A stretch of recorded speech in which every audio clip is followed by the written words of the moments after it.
don't ask.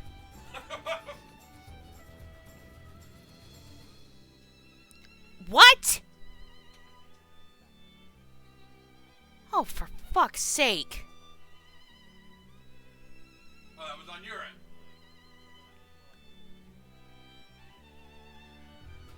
Christ, that about gave me a heart attack, Ian.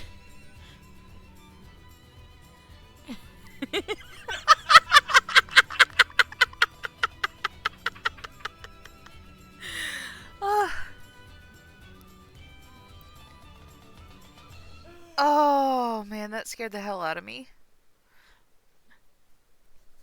Anyway, where were we?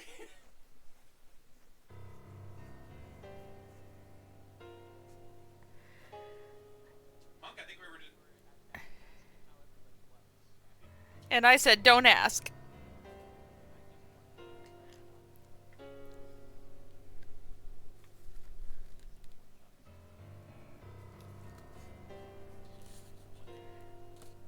Itadakimasu.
When have they ever?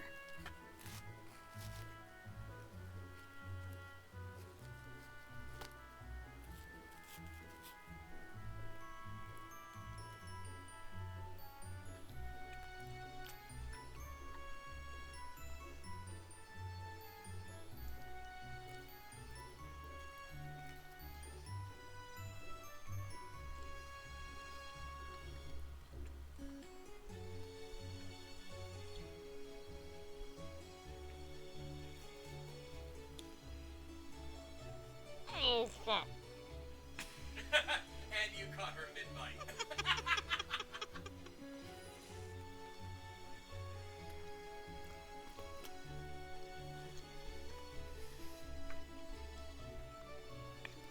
I am playing a orc peacekeeper with the soldier discipline. I am going to go out on the limb and call her Amali.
I actually just thought of one for mine.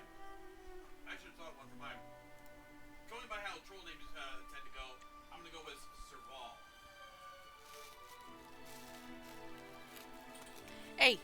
Hey, I got one for you, Zan. CP9. Of course you'd go there. Really, dear?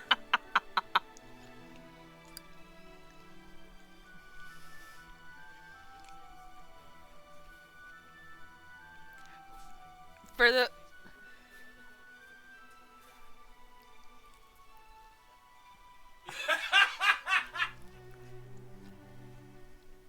You just wanted an excuse to be an asshole.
There we go. Sorry.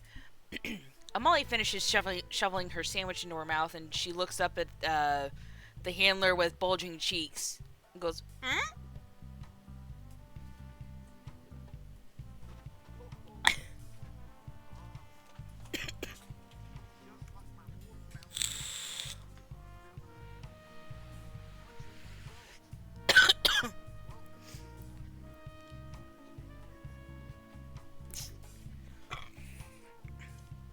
Amali quick Amali quickly swallows her bite. I'm so sorry about that, sugar. I was just trying to eat my lunch. And what's aloof mean? I no, aloof. Whatever that word that you used was. I mean, I'm a trained fighter. I'm not exactly book smart.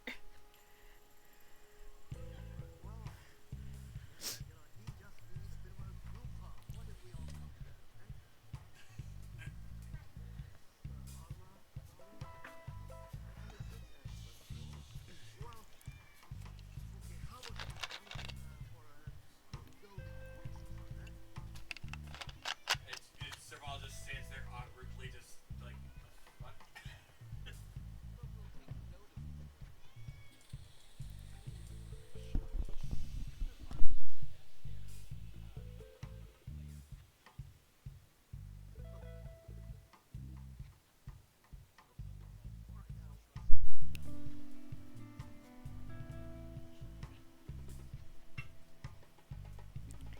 Oh, come on, Arma. This ain't so bad. And she reaches behind her to give Serval just a quick nudge on the shoulder. Come on, Servy, what you think? As Serval just slams their spear down. Oh, definitely look like a strong bunch. I don't mind working with these guys.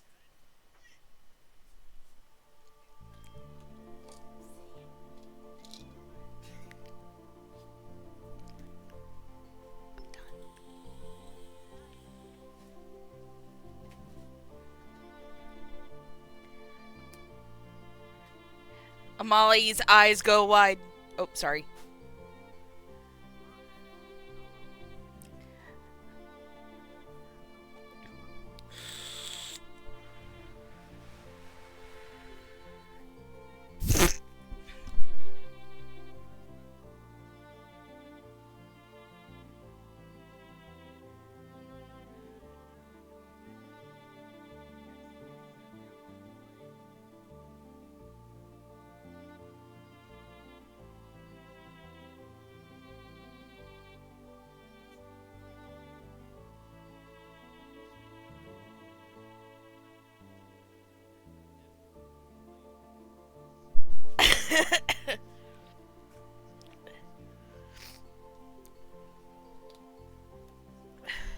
Spellstock tapestry.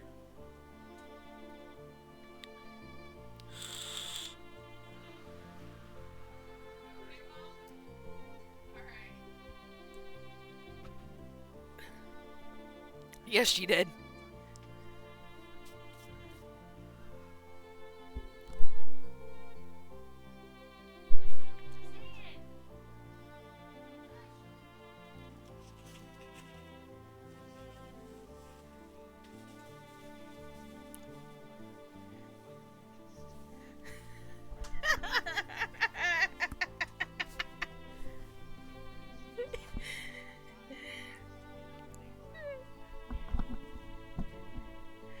Oh, man.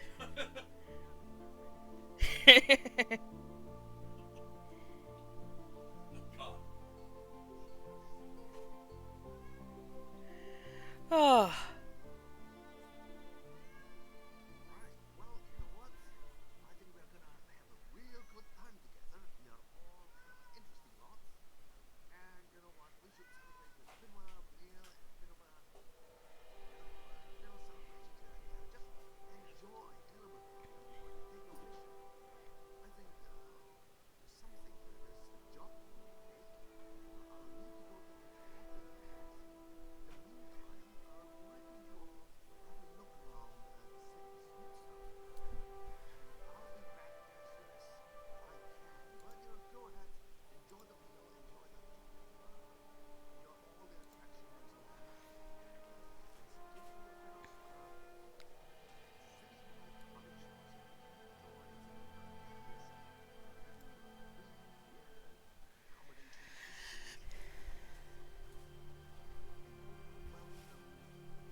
you can see that there are people enjoying this sort of almost like competitive Rubik's cube solving sort of game and all that sort of things.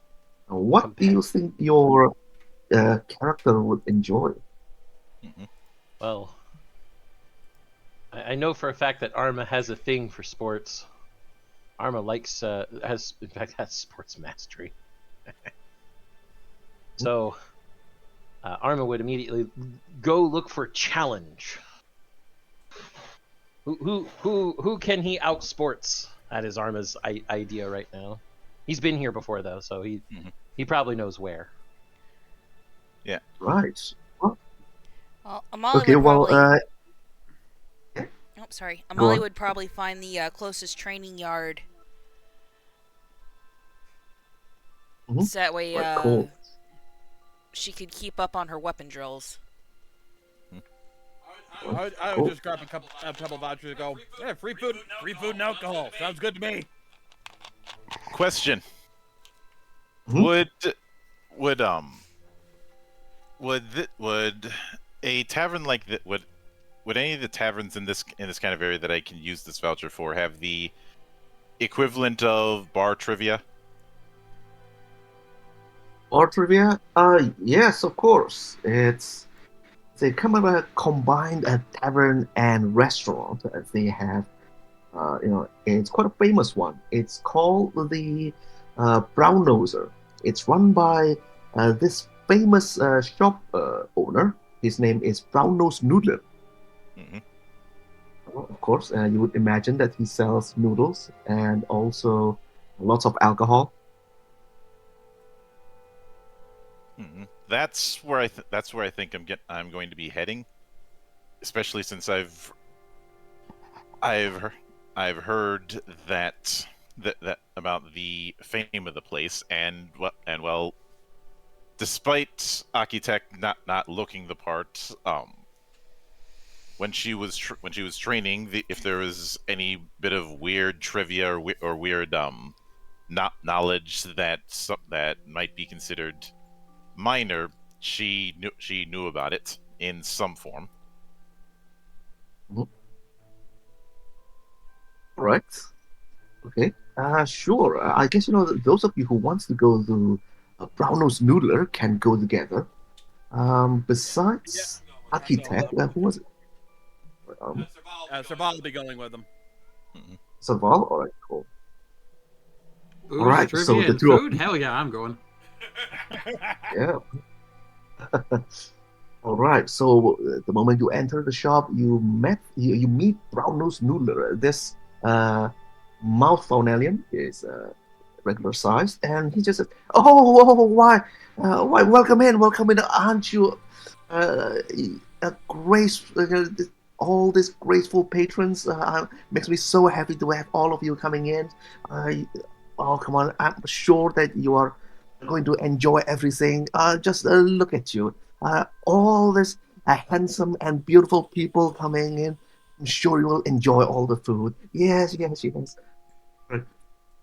Okay, so, well, Brown Rose Noodlers shop serves massive amount of food. So I guess you can try to enjoy the large servings if you want by rolling endurance. Try to see how much you can eat. Oh, That's really good. Okay. Let's see. Endurance. So that'll be. Was that 2d6 plus your bonus?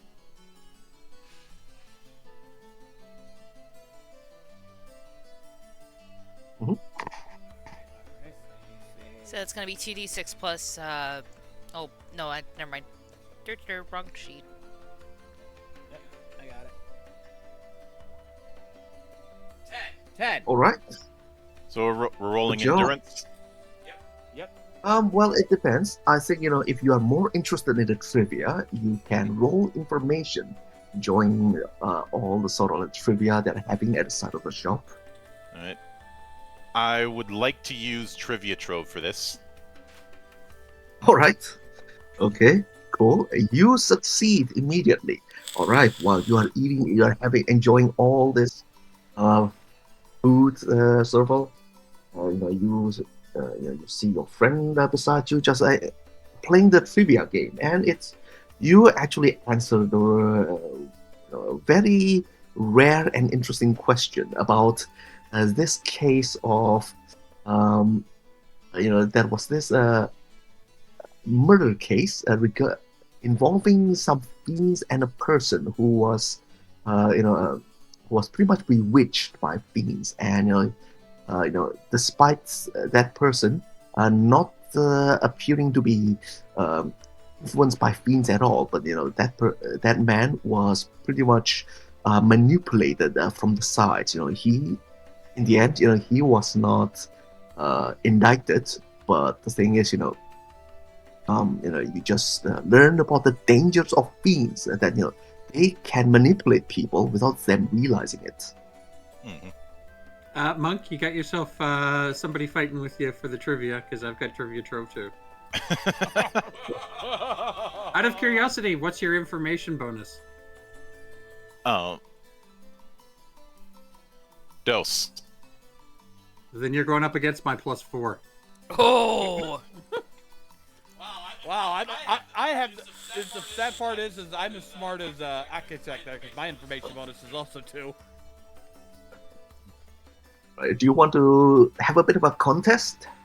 There can only be one winner in a contest. Yes, let's Alright. do it. You two have fun. Both sides roll until somebody wins. Whoever gets the Alright. highest score.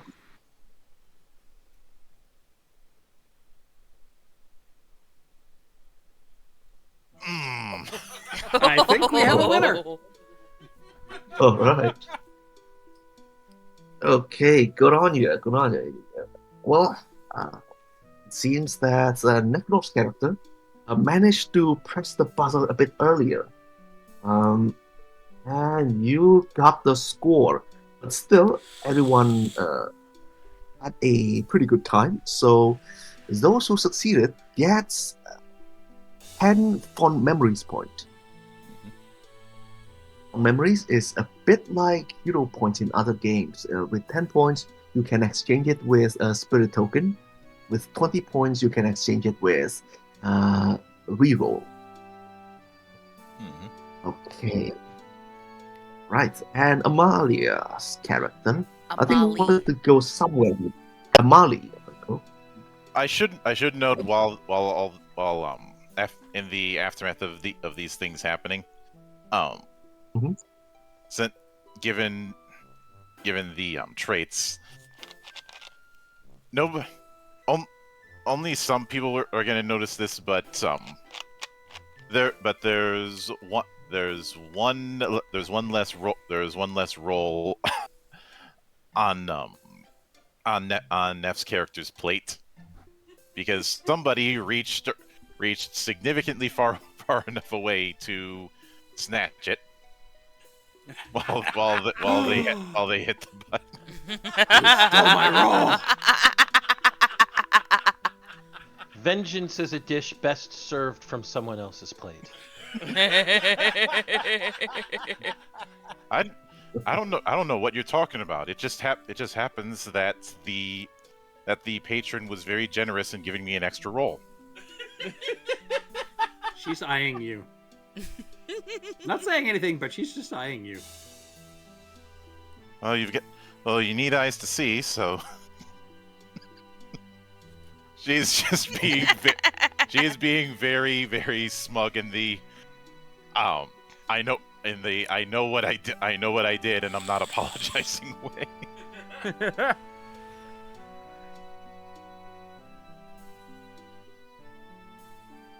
All right. Let's see, Emily.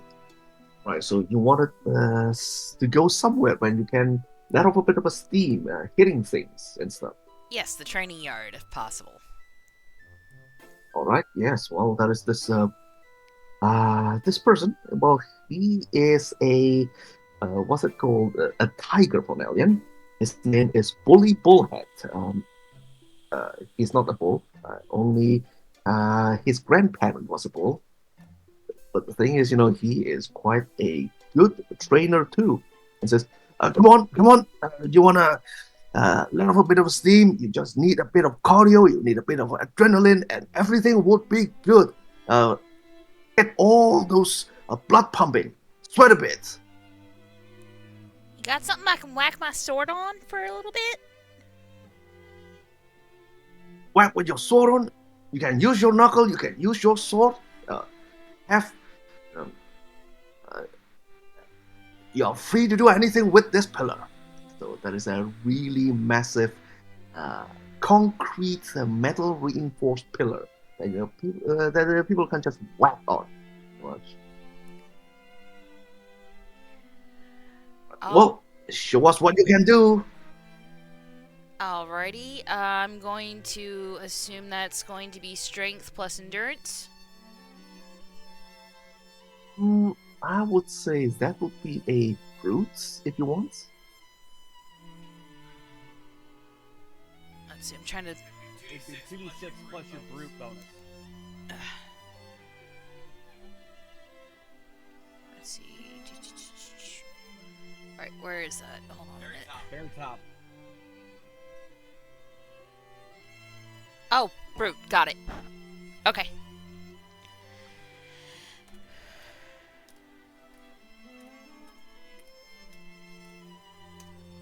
Alright, 13. Damn. Oh, wow. What a way to go. Well, you are doing really well. Okay. All right. Well, I'd say, you should come back anytime. Maybe give those other kids a bit of a pointer. Well, if you got somebody I could spar with right now, I don't mind. All right. Well, okay, we will have somebody soon. I guess in a day or two. But what can I say? Gives a small pout. Hmm? Molly gives a small pout. She's like, "Oh." Right. Well, if you have any free time, I would just hire you as one of our trainers or coach if you want to earn a bit of extra credit. I mean, we'll see what we can do. I'm getting ready to go on my first Cloudbreaker mission, so I don't know. We'll find out. Good luck. Right. Well, good luck about that. I would say, yeah. Well, it's good that you're really good at hitting things hard, but I'd say be careful with those beams out there. They're really crafty ones. They're always up to some tricks and whatnot. You would serve yourself well not to follow any of it. They don't play fair. Molly cocks her head to one side and taps her lower lip. So you saying that they're too crafty for me?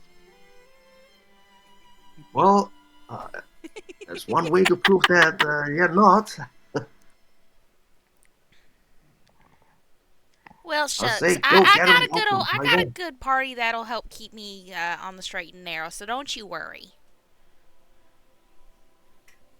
All right. Well, wish you luck. And you also earn 10 fond memories points. Alright. Okay, and I think somebody wants to do something sporty. Is that right? That would be Arma. Arma Right, really cool. likes sports.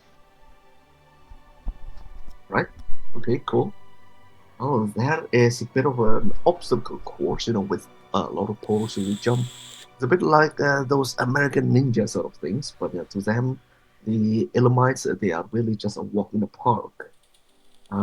There's somebody is watching over all of you. It's a bit of a, you can consider that person a bit of a safety inspector for a park called Jumper Ace. It's a hair Fornellian. Okay. Hello. Hello. Hello. Hello. Hey. This is an Yes, interesting yes. course you have here. Well, I designed it myself. Oh, really? Do you do this normally? Have you got other, maybe harder courses? Oh, well, you want a harder course? Okay, well, I can make it a bit more challenging for you. All right, cool. So he went to one of the poles, and there is a bit of a crank there, and he just grabbed the handle of the crank and rolled it a bit, and you can start seeing that the locks of the poles have been unlocked, and the poles are swaying left and right, as uh, you know, you know, it just makes it really difficult. It's moving now. It's a Okay. moving obstacle course. Okay. First thing I'm going to do is I'm going to use my perfect memory subquirk to memorize the timing of the swaying. Right?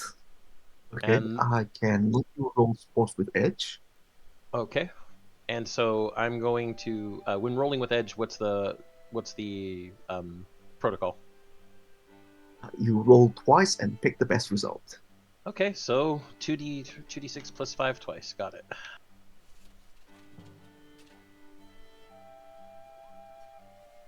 That one's pretty good. I'll take the 14. Right, very good. Very good. This. Oh wow, you are doing really good there. Didn't expect that some rookie would just come in and blitz us the whole course. Arma didn't just blitz the whole course. He kind of did it a little show off. Because he is a martial artist. He was doing some of the more footwork based techniques between the poles as they were swaying, so that there were some little flips and flourishes as he went through. As we like to say, he was doing the flippy shit. The ninja flippy shit. Yes. There you go. Oh wow. Well, I would say I'm really impressed. I'm just saying that you are going to be really good out there. I'm sure all those hazards out there aren't going to be any issue for you, but a bit of an advice. You may just blitz away without any of your friends. You'll realize them burn the crisp or something. Look back a bit, okay? Of course. Gotta back up my fellow Cloudbreakers. But if there's a need for me to get somewhere quick, fast, and in a hurry, and they need me there right then, I can get there right then. All right. Well, good to know. Well, uh, I would say your friends are lucky to have you. Hopefully, they would think the same too. And I think that big guy over there is waiting for you a lot. Do you know him? Is the big guy he's pointing at Layer Cake again? Yes, it's Layer Cake. Yeah. Yeah, it's Layer Cake. He's probably got to gather us all now. All right. You all hear a sort of like a notification, a mail from your mission tablets. Seems that Layer Cake has got a job for you all. Hey! Well, I have good news and a bad news. We've got a job. Well, that's the good news. The bad news is that we've got a job because somebody is suffering. Right. Certainly can't have that now, can we? Yeah. It comes with the territory, I would say. Well, we are getting paid out of people suffering, but the best we can do is give them a really good service. A bit of a smile, a bit of like a hug, and hopefully it will make everything better. Okay, looks like we've got an interesting job here. What do you want to know first? What exactly are we going to be doing?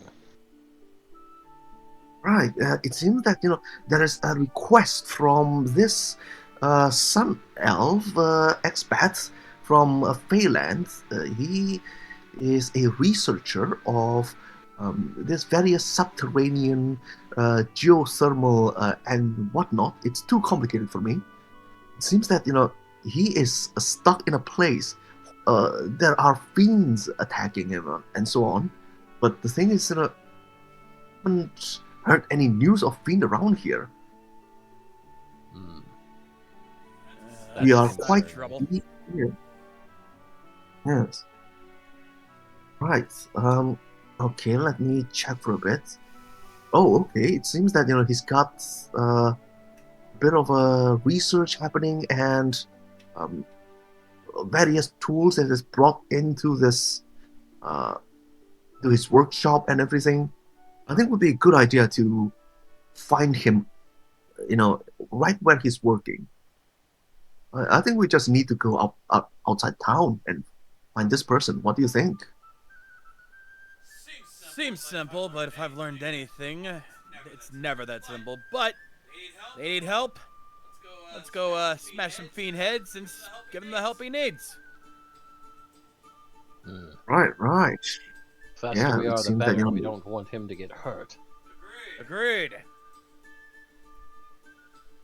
right. It's everything is a bit of a jumbled mess. I'm not sure what it's talking about. Okay, so let's see. Shall we go now? Let's see what we're waiting for. Let's go. Mm-hmm. Right. Okay, let's go, let's go. So he brought you outside town, and it's quite a long, winding road. That he, this person, this sun elf, well, his name is Magellan of the hills. Uh, Magellan is not a local. Is from Feyland, and the thing is, there are usually quite a lot of people working outside their own region since Cloudbreak that 100 years ago. People started like going around different places and find a bit of a niche with their own local technologies. Magellan uh, should be uh, registered in the local database, but the thing is, um, his research isn't really well documented. If you want to look up the sort of like Cloudbreaker database, and you know, from a distance, you can already see his hut. That hut look quite rustic and everything, but you can you can just imagine that inside it will be all high tech and really well equipped. From a distance, Layer Cake says, I don't know, I smell something a bit fishy out here.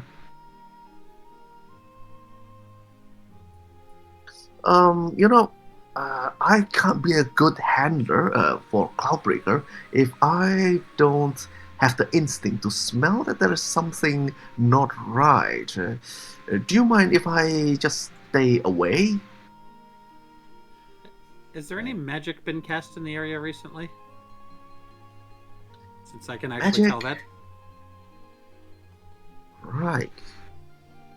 You sense that? Yes. Ooh. What are you smelling? What's happening to you? Somebody's You been just casting noticed? some magic. What kind of can I I, tell what type of magic it is? yes, it's a cosmic magic. Cosmic magic. Something cosmic magic. What? Right. It would be uh, chaos elements. The fiends have been here, everyone. Be careful. I mean, we expected that, but Do you mind if I talk to you through the mission tablets? That's fine. It Yeah, doesn't okay, seem go like on. you're a combatant, Layer Cake. He takes a few and increasingly more steps back. Uh, I don't know what's inside the hut or anything. The last information we've got from Magellan is quite a jumbled mess. I'm not sure if he's in the right state of mind right now, but he is our commissioner. Hmm. well, not much much we can do just standing around here. I say we approach, but cautiously. Using sense aura, do I sense the presence of creatures inside the shack? All right. In the meantime, Yes. Molly is Mhm. going to creep closer, and she's using her cautious quirk. Okay. Cool. Yes, you sense danger. Okay.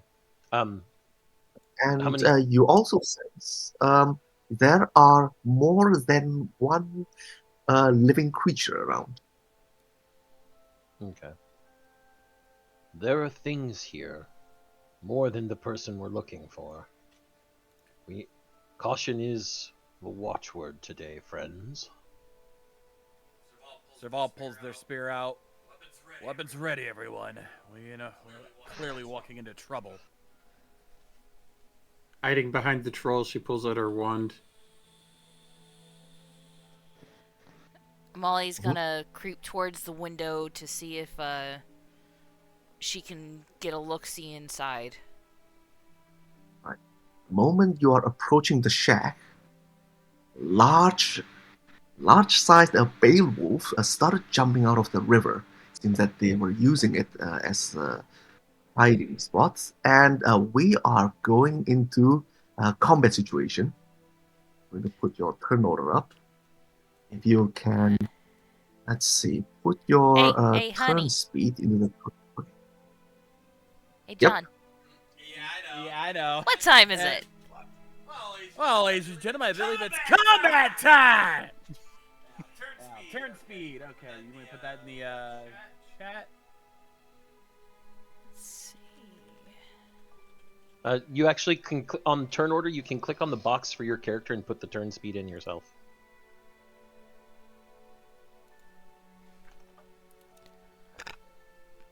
I actually don't have anything in that. You should.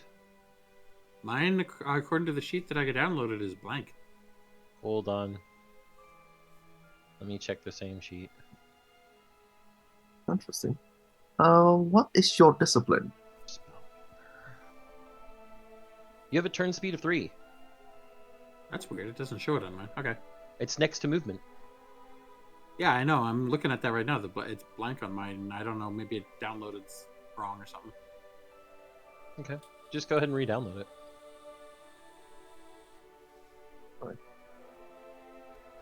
Okay, the orders.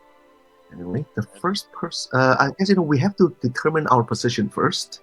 Mhm. Who wants to be in the melee zone and who wants to be at the backup zone? It seems that I all will of go ahead them and be are in the really. melee zone, because I know I'm good for being a tank. Arma is definitely in the melee zone. That's for sure. You jumped on top of me. I am definitely in the back. I am literally a glass cannon. Giggity. I'm literally designed to be a tank. I'm pretty sure I have the highest defenses of all 3 of us, or all 4 of us. What's your defense? 9s across the board. Okay, well, I got 10 for overall defense. Physical defense 7, mental 5. Yeah, physical fortitude, mental fortitude, 7 and 5. I had to pick the character. It had 9s. It was triple 9s. It was mine. Number 9. Number 9. Number 9. Yeah. Mhm. I will Do you want also to be in Yep. here.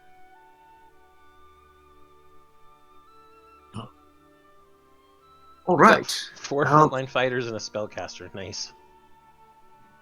All right. Well, that's pretty good. And before we start, I guess currently we can look at our condition. I think the best idea is to rout them, just kind of defeat them morally. And once you do that, you can pretty much pick them off.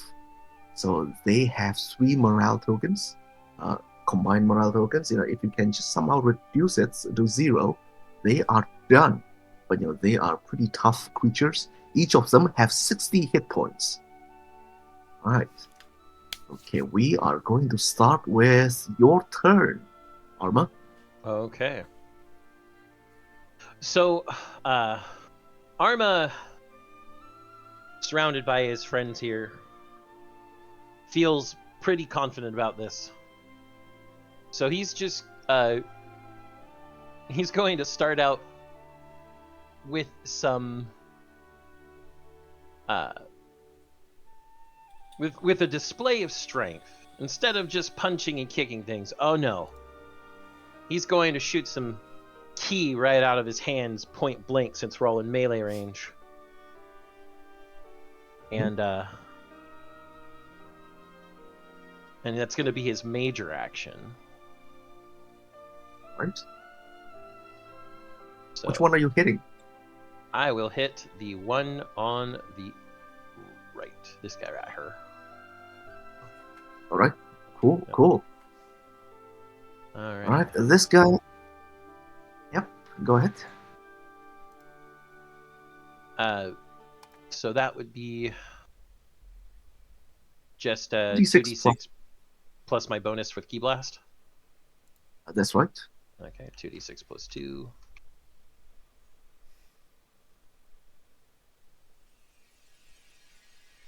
Right. So you rolled an 8. You just got it. That's a hit, but you do not deal excess damage. That's Okay. just the movement. Okay. You deal It's full range. 4 HP, is what it says. Okay. You deal 4 HP damage. Using your minor action, you can make your martial arts combo if you want. Which is what I was Make a going to follow-up. do. Yep. Yep. And this is just going to be my unarmed attack.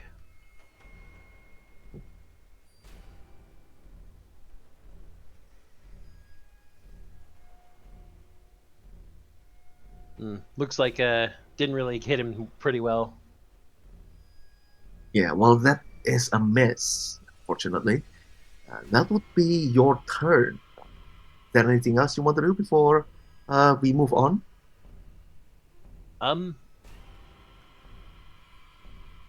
No, I think that'll be everything.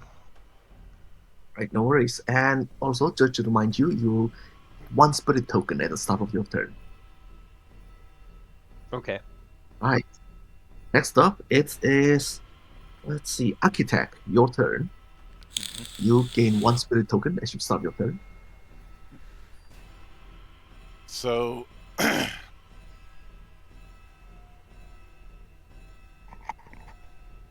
now, quick question: do I have to, when it comes to the action economy, do I have to do my major action first, or can I do my minor action first? You can do your minor action first. All right. And because of graceful envoy, I would know the rank of these 3 enemies. Are any of would any of them be classified as the leader or the one that's barking orders to the others? Using your graceful envoy, you realize that they are all some minion henchmen sort of level creatures. They are all normal type of monsters. They are not neither captains nor bosses. Mm-hmm. Barking orders, monk. Yes. But I'm going to open with my minor action and utilize Samurai's Protection.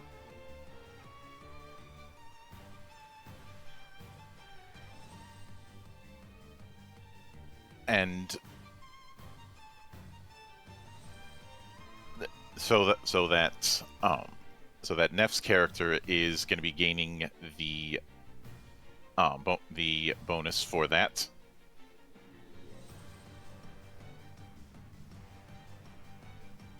Right, so Nev's character would get +1 to all the combat roll and also +1 to defense.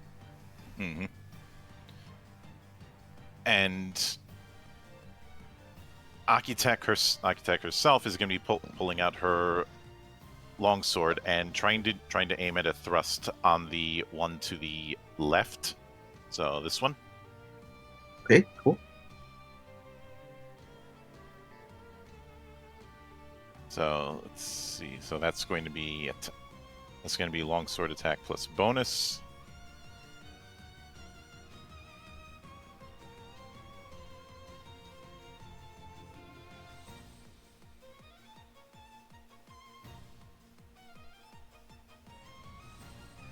6. Alright, well, that's a miss. If you want, since you have one spirit token, you can spend your fond memories, 10 fond memories, get another spirit token, and you can reroll by spending the two. I think I will do that. So, let's see, fond memories goes down to 0, and use 2 spirit tokens to to roll again. Yep, you can retry. It's one of your spirit bursts. Mhm. Right. Yeah, unfortunately, that's a miss.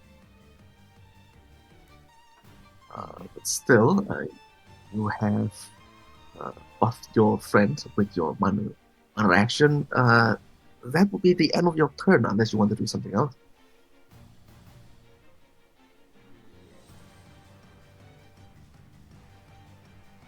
Midra?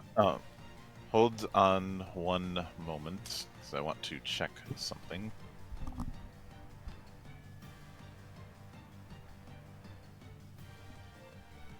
Oh.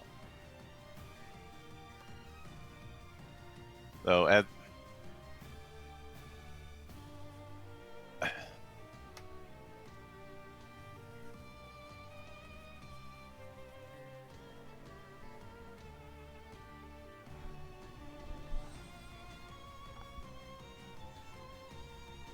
since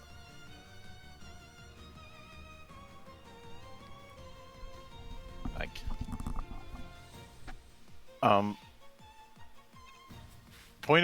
point of interest, CJ. Mhm. Going there are a few things more valuable than an index. Yep. Right, that's what I'm working on right now. Mhm. This is still the sample. Data Oh. sample. Yeah. Right. What are you trying to do? You can just tell me. And I was trying to refresh my memory about Scuffle. All right. Yeah. A scuffle. You need to use your major action to make a maneuver, and scuffle gives you your mastery bonus for push, grapple, trip, and disarm. All right. That'll be something to keep in And- mind for next time, but that's going to do it for me. Right, cool, no worries. And it is their turn now. Obviously, since you have attacked it, the two of them are going to attack you. They have quite a bit of flesh on you that they can fight on. Okay, let's see. They would be rolling 2d6 plus 2. So let me just add the bonuses. The first one misses you. Yeah, that's a whiff. And, yep. Okay. And let's see. Using its minor action, it's going to attack you again. That's a hit, but as a follow-up attack, it only deals 6 damage, no excess. The other one is going to attack you. I think your defense is 9, is that right? Yep. Okay, so that's a miss. And another hit, you take another 6 damage. Okay, and the other one is pretty clever. Beowulf has a special, interesting ability called Leapfrog. If there is a unit the same size of it, it can jump on its back all the way to the back without taking opportunity strike. And it's going to attack the dwarf spellcaster at the back. Eek! So that's a 9. What is your defense? Remember, you got plus 8. 1. Oh, so 9 then. 9. Oh, okay. You would take just the base damage without any excess. You take 6 damage. Right. Yikes, that's half my health. Okay. Right. Do you want, do you want me to give you a bit of a hint? I've got healing power, Uh, I'm guessing. Alright, yeah. I think Serval's character, as a Spartan, can use a minor action to make a defensive interpose. Jump in if you want. Oh, so I can help him out. Yep. All right, I can do that.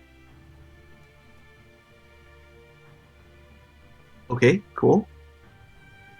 Alright, you can move your character here. And alright, redirect the attack to you. So since I rolled a 9, I think your defense is above 9 and it is a mine miss. 10. So you- That's Plus 10. one, plus one for 11. Don't forget you have So a it'd be 11, temporary. yeah. right. I just Okay. swoop in. I don't think so, pal. Right. So you just pretty much shielded your friend, from the wolf's enormous jaw. And since you use that feature, you also gain 1 spirit token. And it is now your turn, Serval. You gain 1 spirit token at the start of your turn. You have 2 now. Yep. Well, now that I've got this guy held up, I'll just go ahead and jab him a little bit with my javelin. So that's D6 plus 2. 12. Okay, good job.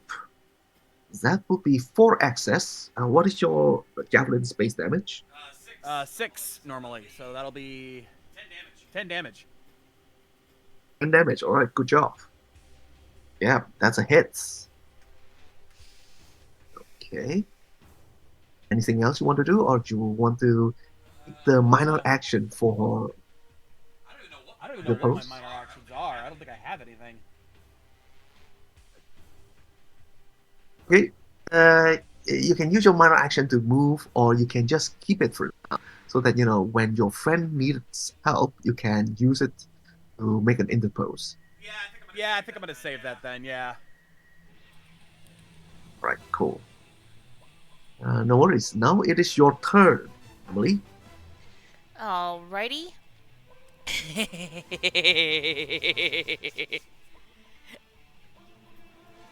I am going to use one of my other quirks. Or not my other quirks, but one of my traits. Explosive voice. It's time for an intimidation. And, Okay.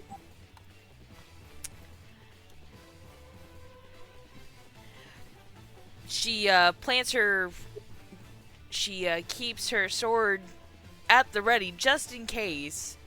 But she looks at these two here and bellows. Alright, you stupid ass murder puppers. Sit your asses down. Right, you can try to neutralize one of them with your minor action. Yeah, you can roll intimidation. Intimidate. That's what I'm rolling right now. So I'm gonna try to hit this one closest to me. Mhm.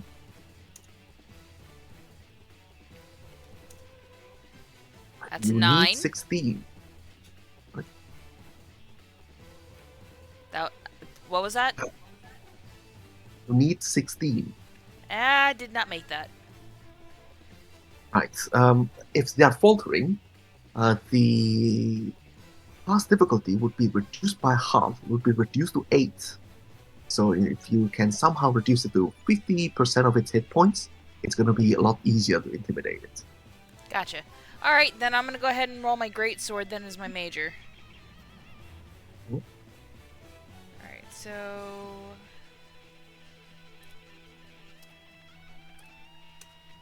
Alright, that is a 6. I'm assuming that's a whiff. Yeah, that's a win.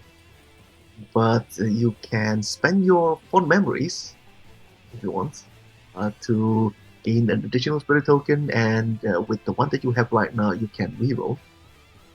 All right, so I've got one. I got one at the start of my turn, and if I spend the 10 I've got, I get another, right? Yep. All right, you know what? Let's do it. I'll do a reroll.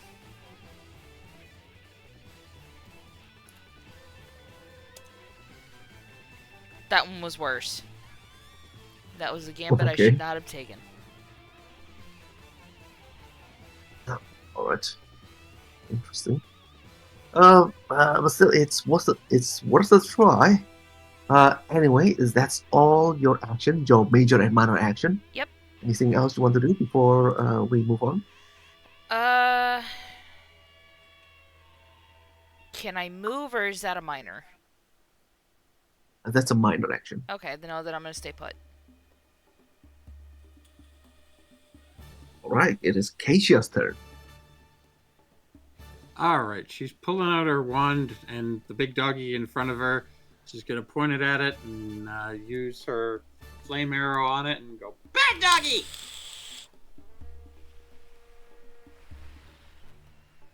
So 2d6, and then what's the bonus that I had to roll? It's 2.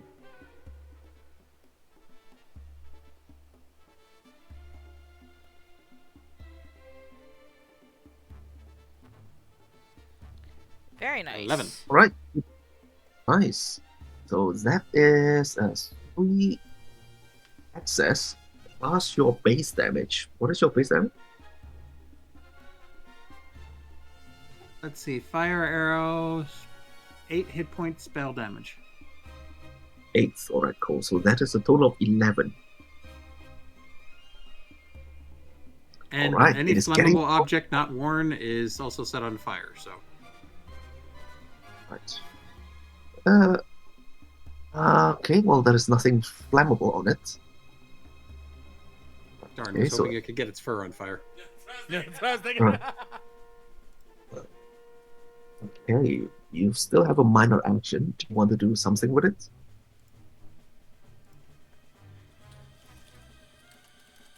Don't really see anything else that I can do. I don't. Well, actually, no. Since it's tied up with this one, I'm going to move back a little bit to try and get away from it, so it's not as close to me. Are you going to Right. move into a different zone? Yeah, probably go into the zone away. Right. It's going to make an opportunity strike at you if you move it out of the does? zone. Okay, then no, I'm not going to move. So yeah, just leave it there. Just leave that minor action just in case. Okay, no worries. Right, back to the top. It is your turn now, Arma. All right. So, Arma doesn't like that these things are coming at any of his friends, but he has a plan in mind. I am Right. going to make a cheap shot impair maneuver against this little doggy right here. Mhm. And since I have mastery of cheap shot, I can use my mastery bonus. Right. That's above his defense. I'm choosing blinded for the impairment. All right, good. So it will be blinded until the end of your next turn. It means that it's going to attack with setback. And get you attacked can by attack it edge. Yep, that's right. Yep. Joe? Yep, I have the beta book open to look at stuff, so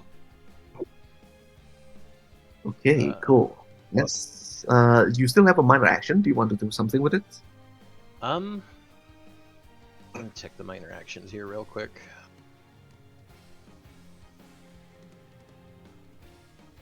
Okay. I don't assume that I have any kits or anything that can actually neutralize any enemies right now, do I? Well, we have an open book system, so it means that you can look at the monster stat log if you know what it is. Since I've already told people that it is a Beowulf, you can see that there are two methods of neutralizing it. One with intimidation and That's the intimidation skill, and the other one is chemist kit. You're pretty much spraying it away, with animal repellent.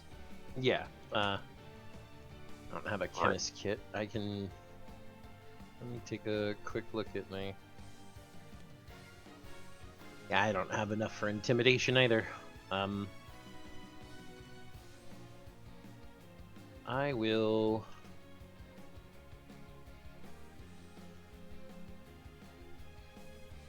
Actually, it says that the first analyze roll I can make on my turn is free. That's right. Yes, you can make an information roll Yeah. or any relevant roll for it. Okay. And what by rolling an analyze, what exactly can be discerned from that? Usually, if you don't know what creature it is, it is. Okay. Yeah, but if you know what it is, there is It's- not much point in it. Okay, never mind. I just wanted to ask to make sure I knew what I was doing.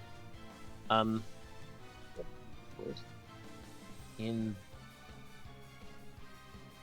that case, I will hold my minor action in case I need to assist anybody, and I will pass my turn to Architect. All right, Architect, it is your turn. Gain 1 spirit token.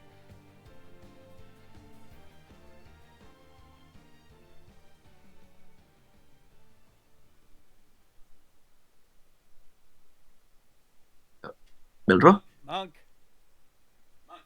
you're up.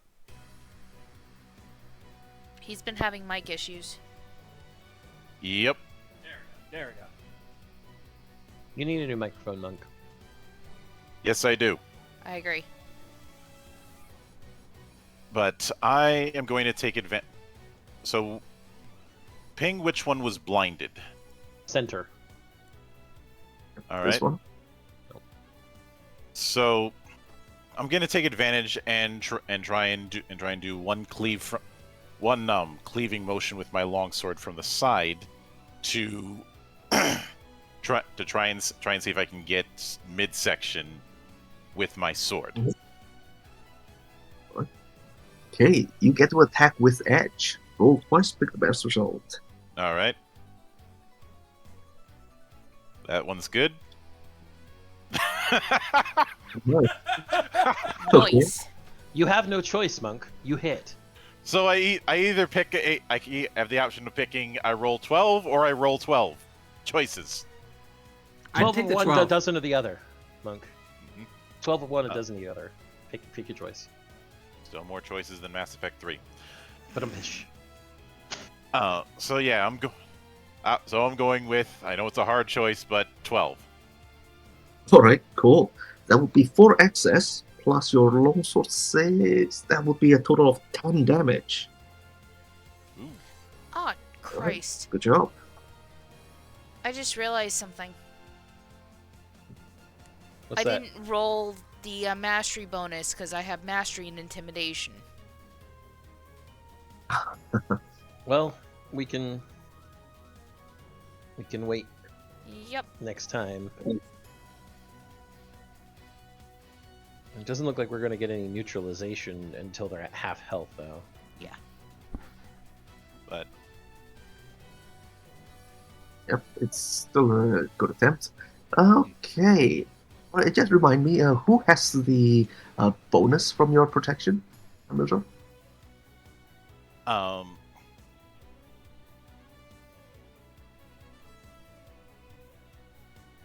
Because remember, always protect the mage because the mage will get geeked first. Geek This the is true. mage. Right. Okay, cool. Let me just put a shield next to you. Even the mage knows that you geek the mage. Alright, cool. So I guess that would be the end of your turn. Yep. Alright, cool.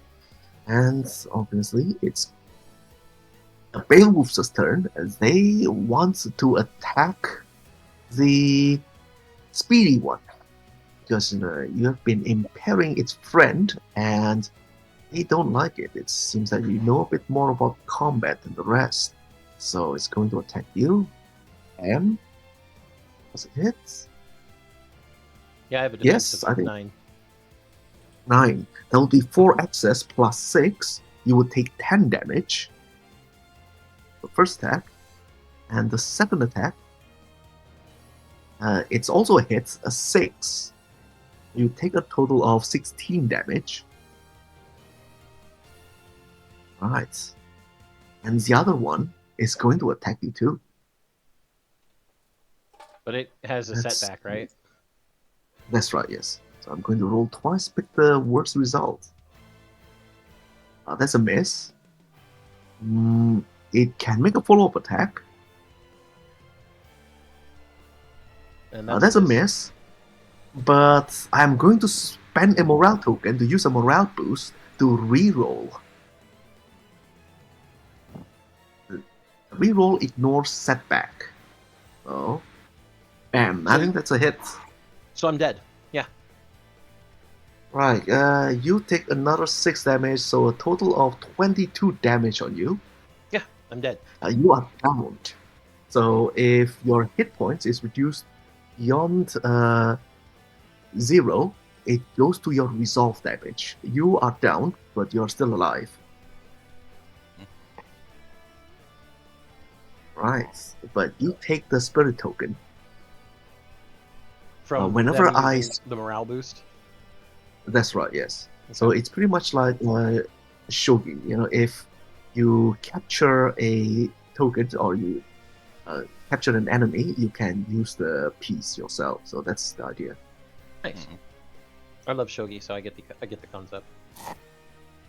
Right. Okay, there you go. And was 2 of them, and 1 at the back.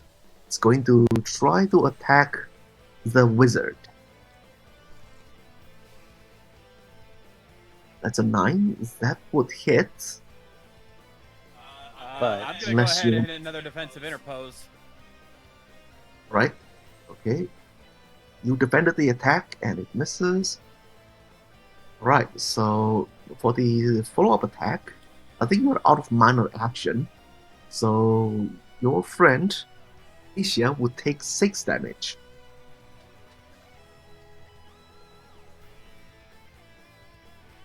Alright. Okay, so this is where we are. Now it is your turn, Serval. So you should have 3, and at the start of your turn, you would gain your 4th spirit token. So that's what brutes do. They just like a spirit token battery. All right. Well, let me just check something here real quick. 'Cause still learning this game as I go.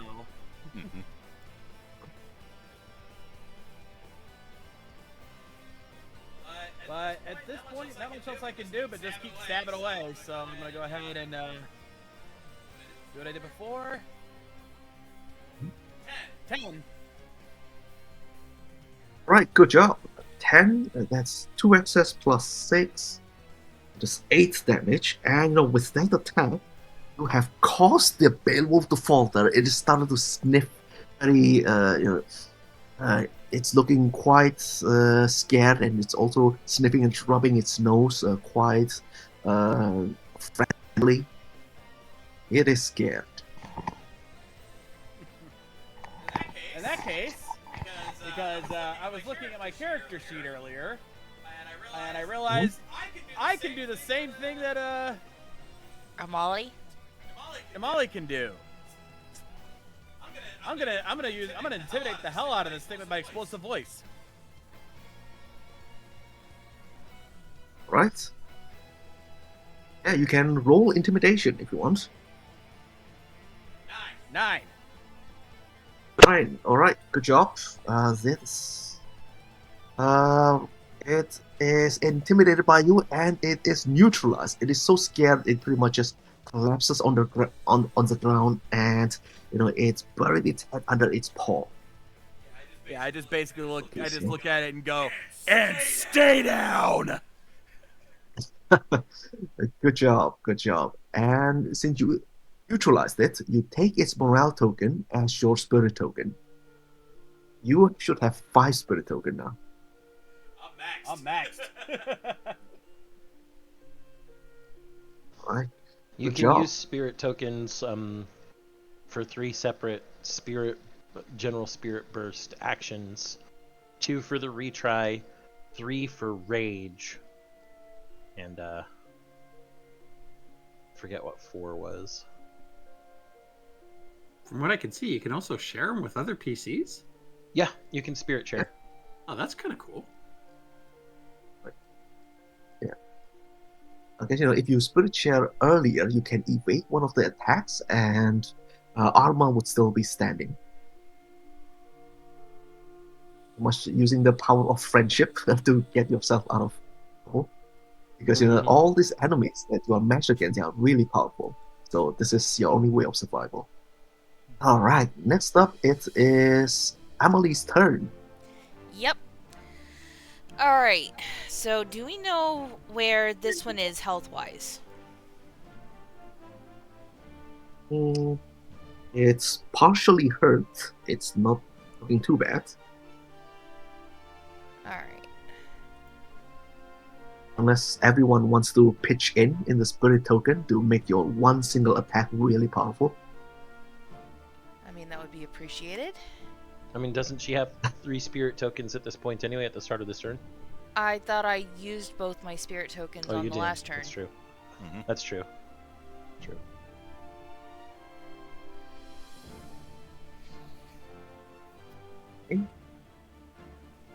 Well, I guess you can start by attacking it. One more time? You can start by attacking it if you want. That's what I'm gonna do. Alright, now, question. Would I have mastery on Greatsword or no? You would have. That's 2 things I didn't roll mastery on then. Damn. Your masteries So you can roll. for your equipment is listed in the bottom where it says combat masteries weapon. Fair enough.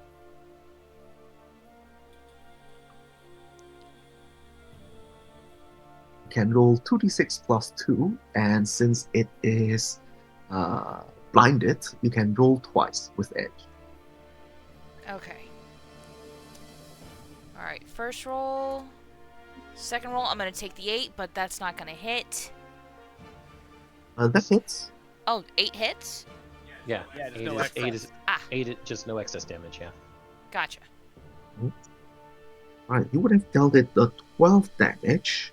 Yep. But if you spend some spirit tokens, you would get closer to cause it to falter. Who wants to share their spirit tokens, their energies, to Emily? How many does I'll- she? How many does she She need? needs 3 total to rage. So I need 2 more. I'll throw send her you one. 2. Okay, and I'll All right, throw I'll one. throw, I'll throw one. Alright, so... You need quite a bit to get it to falter. And yeah, for every you have to have 3 to rage, and for every extra you spend, you get even more damage. So All right. if you guys got her to 5, she could spend all of them to do super big damage. I'll throw her 2 then. I've got 2 to spare. I've got. Alright, I'll so count, that's 2 from Serval, 1 from oh my gosh, what did you call her again, Neff? Tasia. Tasia. And was somebody else throwing another one or no? No, you got max now. No, You've I've a got full 5. 4. You said Make you had that 2, right? 5. No, I Yeah, because had. you get one at the beginning of the turn. Yeah, I got one at the beginning of the turn, and I And you got had one last? 2 last. All right, so I had the Jeez. one from last turn, and then I used my fond memories to get another, and then I used them to re-roll. Ah. All right, so I'm gonna expend all 5 spirit tokens. Is what additional bonuses I give? For each 10. spirit token spent, you increase the damage you deal by 2 points. If you're spending 5, you get 10 extra damage. Okay. Right. Here's Okay, hoping so the base damage that you would have dealt is 12 damage plus 10. So Is with that one 22. attack, you deal 22 damage and cause it to falter. Hee hee. Guess what? Intimidation time. Okay, let's see. 12. Oh yeah. Oh yeah. That's over 8, Good. so yeah. All right, yes, power of friendship. You hit it really hard, and just scare it away, with your scary, loud booming voice. Well, no, You she's take them. that particular Beowulf was blinded, right? So it's Right, not that's right. Yeah. so it's not going anywhere. So Amelie's gonna grab it by the snout, shove its snout Right. down into the dirt, and say, "Lay down, you damn ass murder pupper!" Right. Yes. It struggled a bit, and eventually, the rest of you are able to take down the Beowulfs. So they have lost their morale. So they can pretty much they are just really running around in circles or trying to find a way out. But it's just a matter of time until you take them all down. It seems that these fiends, they are quite they seem to be one of those die-hard minions that would die trying to protect the secrets of their masters. You had to eventually take them down. Right, good job. You have taken them all out. Okay, it Alright. seems that you have stumbled upon a fiendish conspiracy there. Combat is over, by the way. Our downed friend here. What would my healing powder do for them? I was gonna ask the same thing. Right. Healing powder increases your hit points by 2d6 plus 8. But you are medicated. You can't receive any benefit from another consumable healing items until a full rest. And you can take a long break and use your resolve to recover. For every resolve point that you spend, you gain 2 hit points or 2 MP.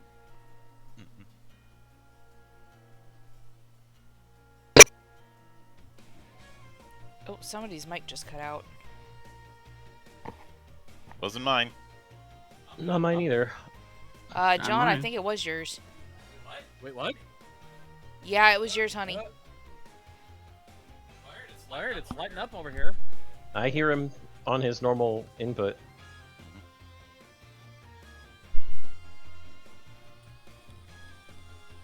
I don't think it was anybody. Huh.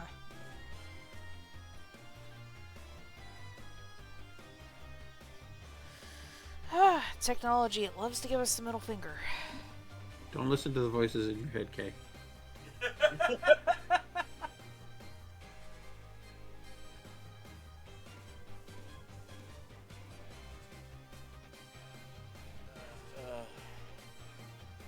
Right. As you finish defeating all this Beowulf, you can see that there is somebody opening the door from inside the shack and just peeking outside.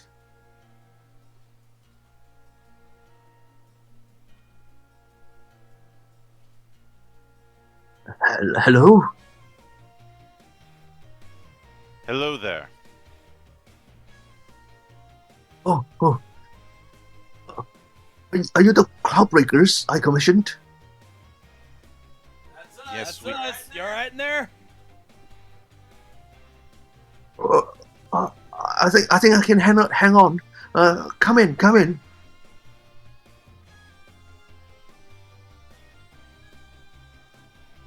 And he returns to his shack inside there. If you want, you can continue your fight inside the shack. Okay. We'll go in, but I'm gonna keep my spear, not pointed out, but just at the ready. Because you never know.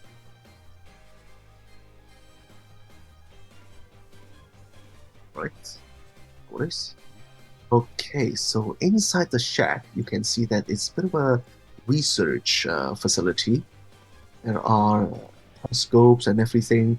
And at the sides, you can see that there are one of those circular phalanx monitors. They are quite fancy. It's like computer monitors that in circular shape, and you can see that for some strange reason the screens are gone. They are shattered. But anyway, it seems that he is too shaken to do anything else besides pacing around in his room. Mhm. Right, you can take your break and I guess discuss among yourself how do you want to deal with this strange commissioner.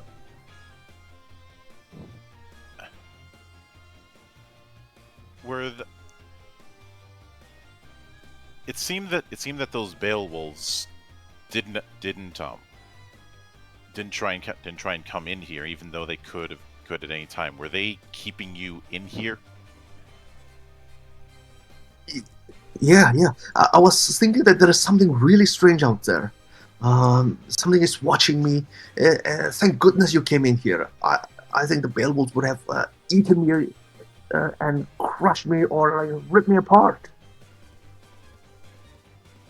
I know I wasn't insane. I know there was something out there. Yes, they're all out there. They? I try and use my soothing kind quirk and calm him down. Right? You can try to roll appeal or reason with him. With edge.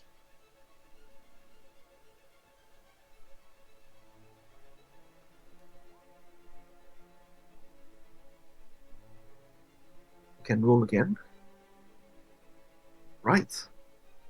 Okay, well, he is slightly pacified. Your effort. Okay, it says, okay. Well, sorry, I was being weird again. Well, Minta. Well, she said, I've been acting very weird lately, and yeah, I think I just need somebody professional to look at me, and perhaps a counselor. But right now, Minta, she needs our help. Was I think my commission request was too was too messy. I didn't really say what I was wanting you to do.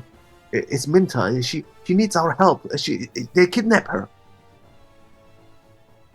I try and detect if he's got any magic cast on him. Right? It seems that there is a very faint magical thing. It's not actually an active magic.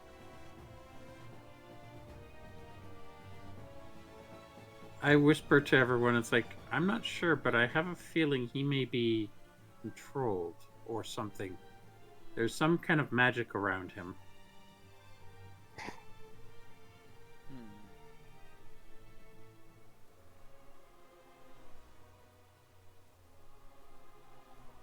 Well, you did detect cosmic magic earlier.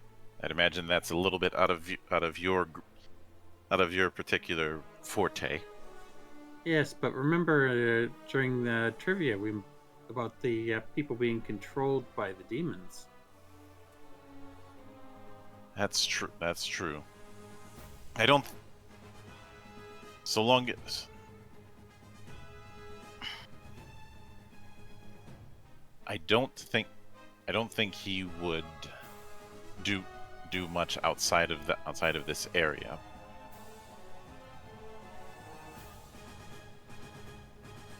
Still, we should be careful. Could be walking into a trap. Mm-hmm.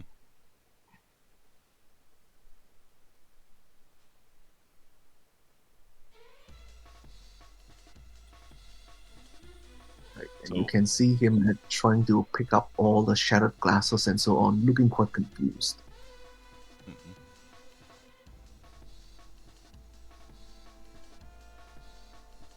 Was there? Did the wolves try and get? Did the wolves try and get into your lab, sir? I,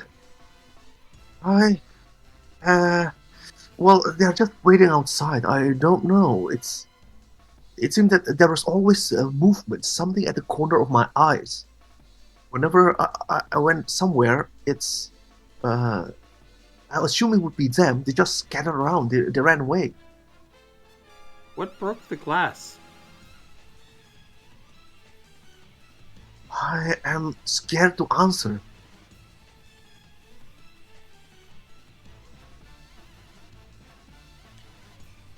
Amelie takes a small step forward. Sugar, we can't help you if you won't tell us what's wrong. Or, in this case, who done it. I know something is wrong, but I just can't remember. I don't know what's happening to me. Did I break this glass myself? Why would I do that?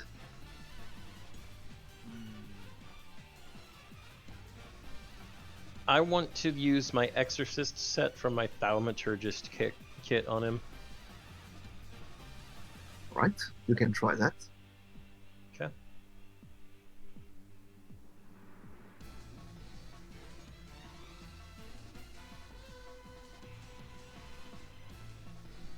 Okay, nice. That's a 9. And after you use your thaumaturgist kit on this person, Magdalene, he kind of sobers up a bit. He's like, oh, that's for some reason I'm feeling just slightly better. Yes, this, I don't know why. I think I've met somebody. It's her. I don't know who that person is. He just came in, spoke to me. Just before that, I'm somehow breaking my monitor screens. I don't know why. Did she make me break my monitor screens before she comes in? And she takes Minta away from me. My assistant. What information would have been on your screens and also with your assistant that they would need?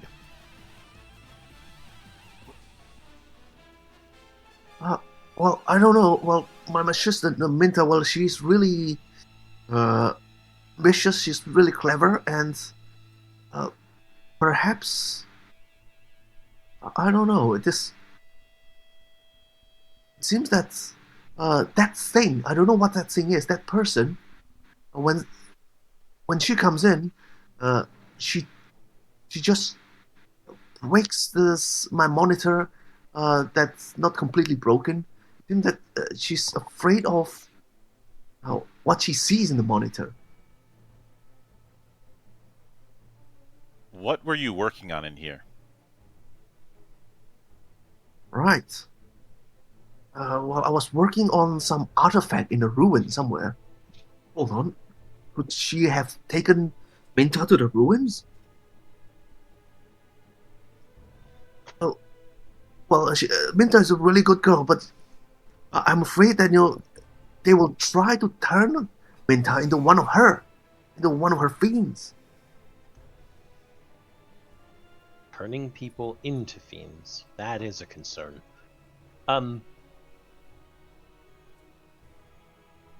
Arma is going to open the mission forum on his mission tablet and convey these findings in the forum. All right. What would you like to know? If there have been any rumors about people being turned into fiends in this area very recently. All right, cool. You can make an information roll. Yep. Information. Let's go do it.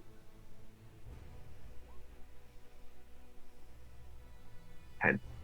All right, excellent. You rolled a 10, and people started answering. Oh yeah, the most dangerous thing about fiends is that they are, the moment that they become fiends, they are corrupted inside and out, and they are unable to procreate. So they can only convert other people into one of their own. And usually they start out as their minions. Eventually, they may turn into more powerful fiends. This is their main ways of getting more people to join them. and also if they don't have any talents or any uh, sort of like a fiendish inclination, they may just eat them. Okay. And also that- fiends, most fiends are formerly other sapienoids, usually people with lots of issues. So uh, there might be something to, you're just advised to pay attention to its behaviors, or it may reveal, its weaknesses or something. Okay. Arma tells everyone, according to the forums, we need to keep an eye out for the inclinations of this fiend. It could give us a hint on how to defeat it. And then turns to the researcher and goes, "Sir, did your assistant have any sort of, for lack of a better term, emotional or psychological instability?" Oh, well, she has been quite obsessed with the research and all this sort of uh, in the ruin that we are digging up. It seems that it belonged to one of the some ancient culture with lots of masks, and she's been looking at all this artifacts with masks and everything. We don't have much of it in my office, but the rest of the masks are still inside the cave. Uh, well, you can look at them here. Most of the data has been scanned in to our database, but we only have a few of the practical masks here. So he pulled out a mask. Okay.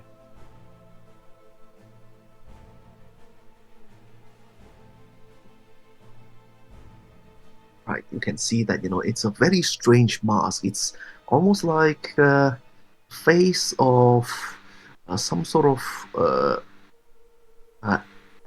weird sapienoid life form.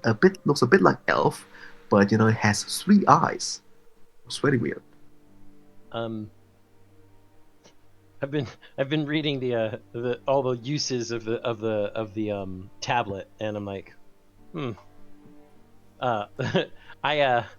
I take a picture of the mask and upload it to the forum in the same place I've already been talking about fiends. Right. Just to see if there can be any additional information regarding that mask as well. All right, cool. Okay, you can Reddit the answer. Yeah, you can make an information roll. Okie dokie. 8. That's not too high. So after uploading the mask, there are various other Cloudbreakers saying they are not really familiar with this, but that's kind of interesting. There might be some sort of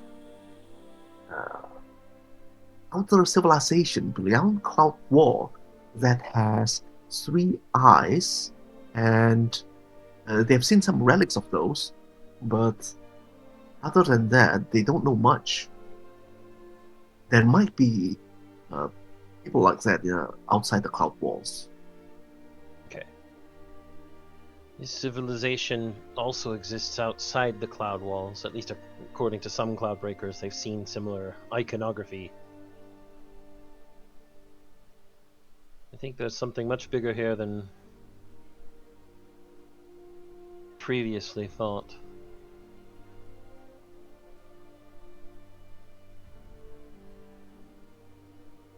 Arma turns to the rest of the group.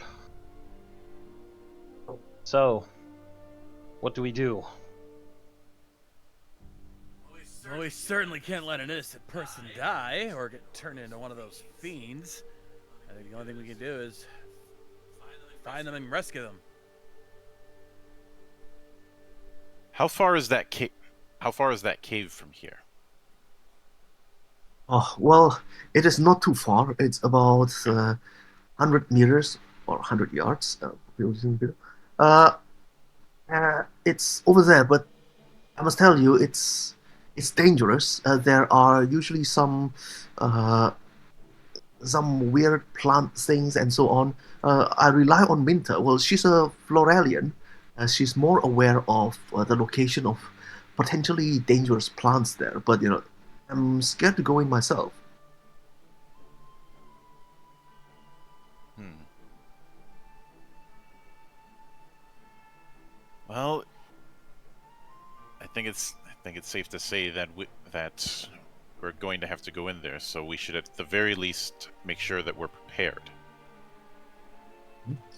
Oh yes, and by the way, here is a key card. We have locked the hatch because it's quite dangerous. We don't want people to fall in. Uh, the problem is the other key card is with her. Do you need both in order to open it? Well, make it easy to open it unless you hack it. You hack one of the systems. There are two terminals. I can get one of them. He nods, briefly mentioning that he has an infiltration kit. Right? Who wants to take the key card? I'll hold on to the key card for now.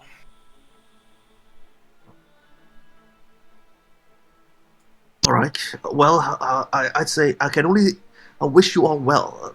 I think this fiend might be up to no good. Aren't they always?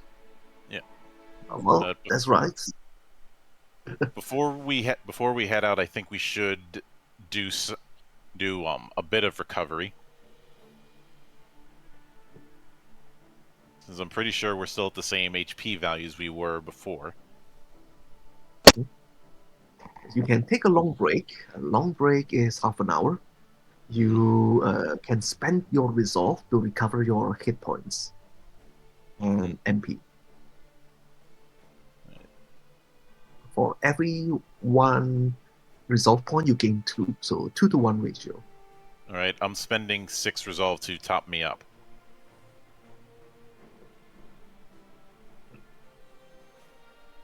Right. And also, just to let you all know, resolve work as a buffer.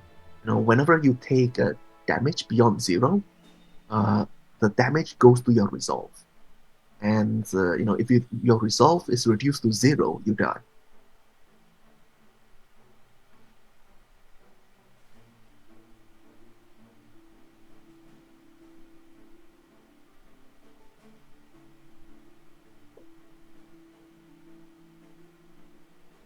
Which I would say.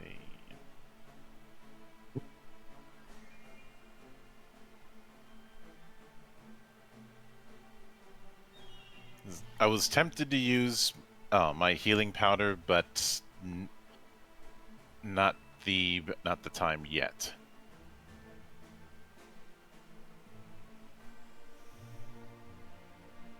Yeah. And Yeah. that long break is appropriately timed because because of where we are on the clock. So I think that's as good of a time as any for us to take 10.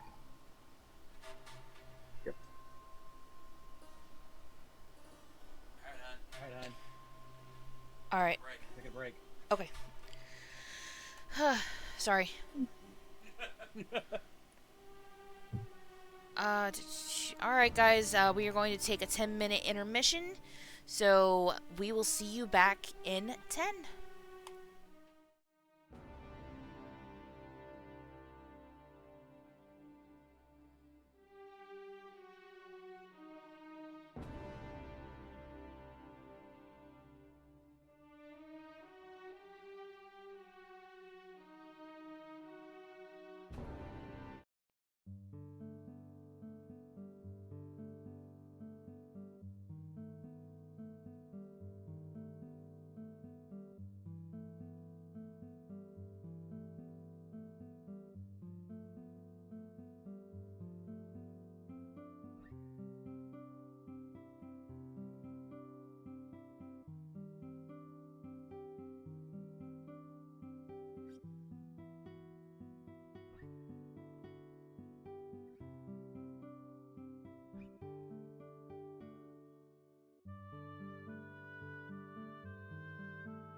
We are back, ladies and gentlemen. Yep, we have returned, ladies, gentlemen, and assholes.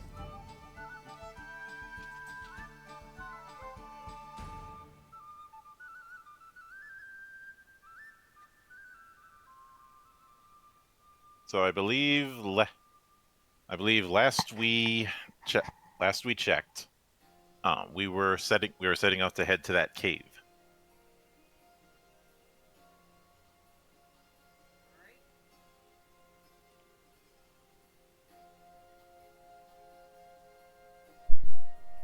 That sounds about right.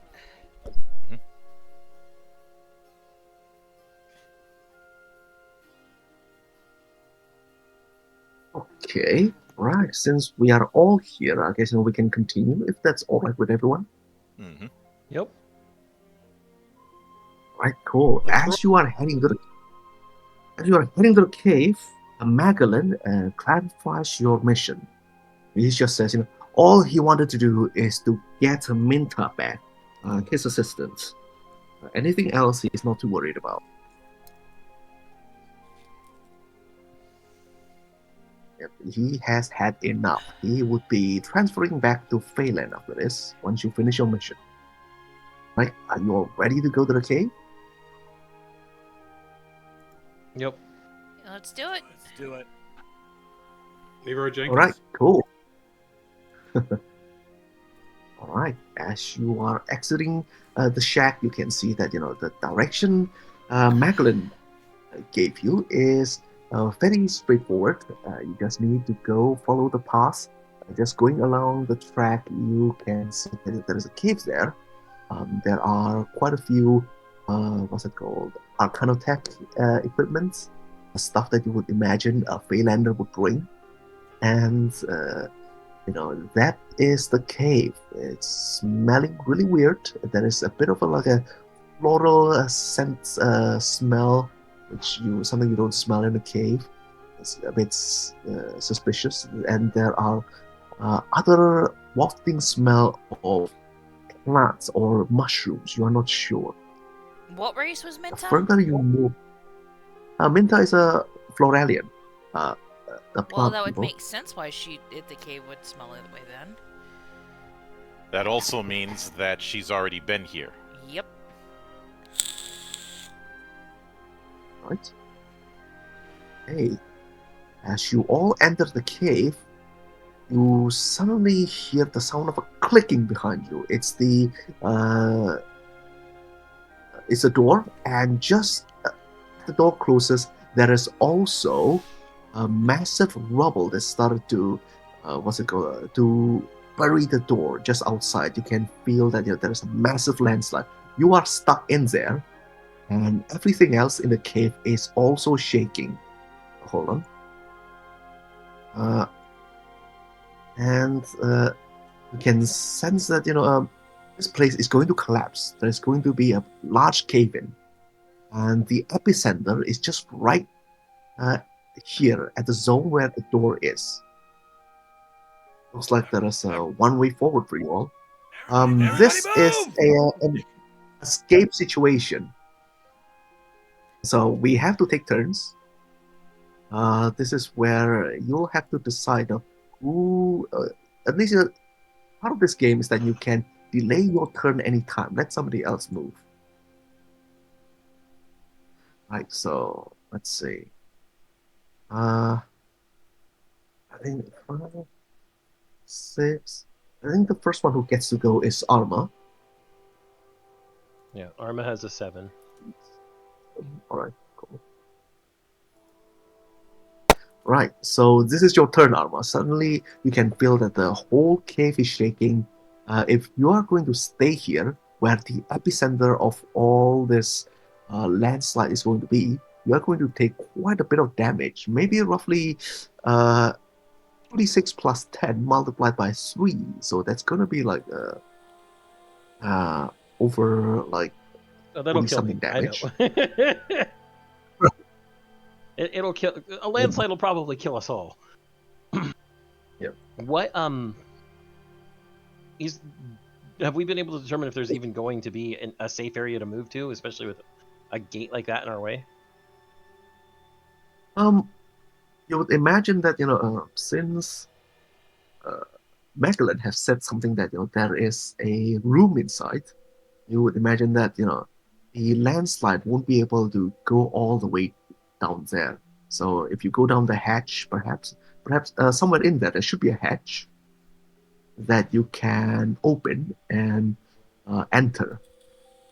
You estimate that by the end of round 4, the landslide will occur. Okay. I'll. Okay. Let me check something real quick regarding.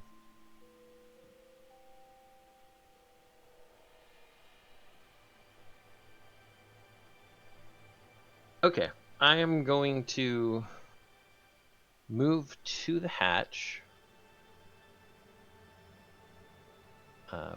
which I assume is the big gate-like structure on the map. This one right here. It's a different one. As you move out here, there is a cloud of smoke being ejected by these plants. You will need to either roll endurance to just like endure the poison, or you can make a sports roll to somersault for the poison. Oh, I'll do the sports roll. Cool.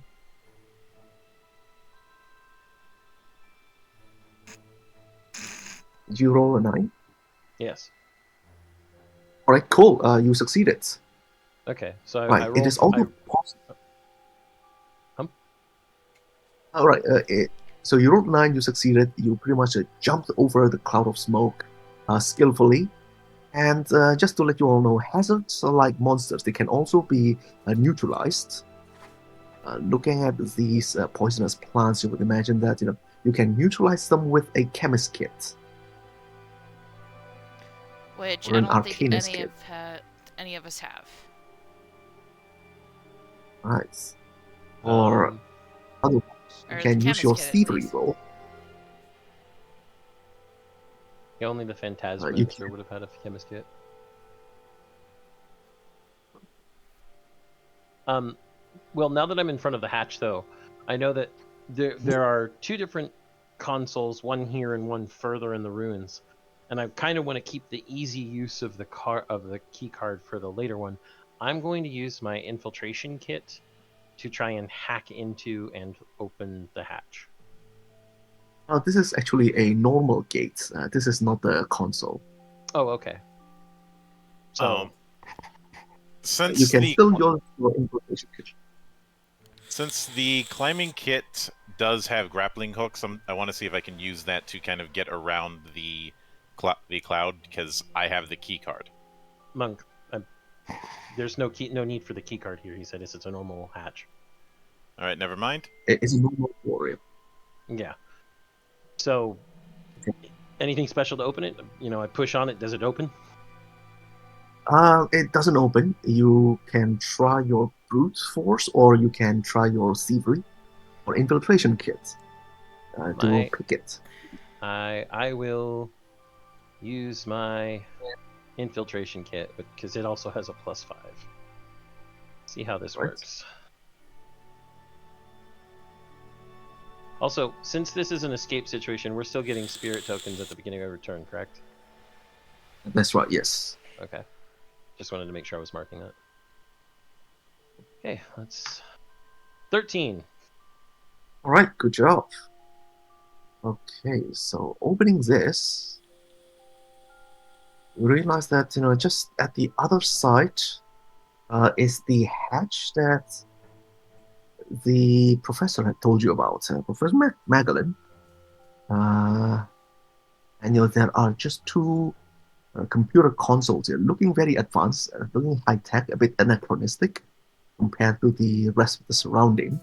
So these are just 2 ramps going up to the 2 consoles, and you need to activate them together within the same round to open the hatch in the middle so that you can jump in there. Okay. I've used my major and minor at this point, but what I'm going to call out is, Architect, We're gonna have to do this at the same time. I'll take the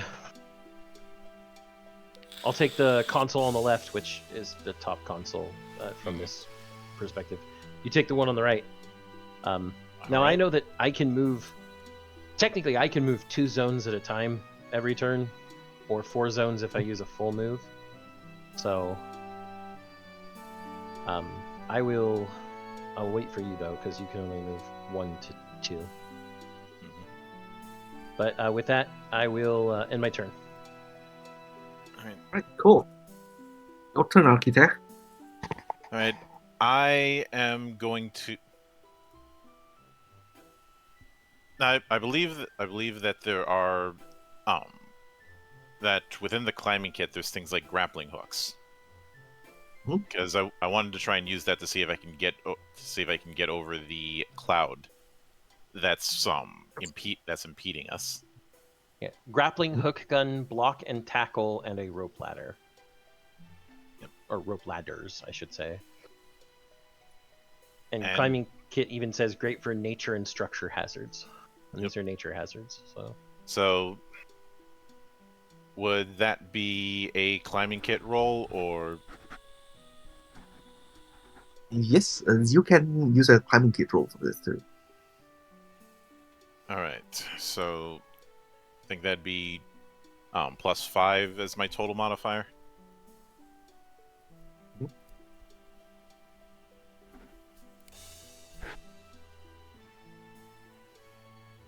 Ooh. Ooh, nice. Really good. Nice. So did you set up a rope ladder on the way out?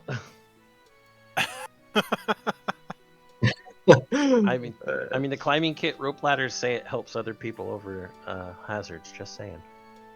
Yeah, we can say that I did that. Oh, damn. Okay.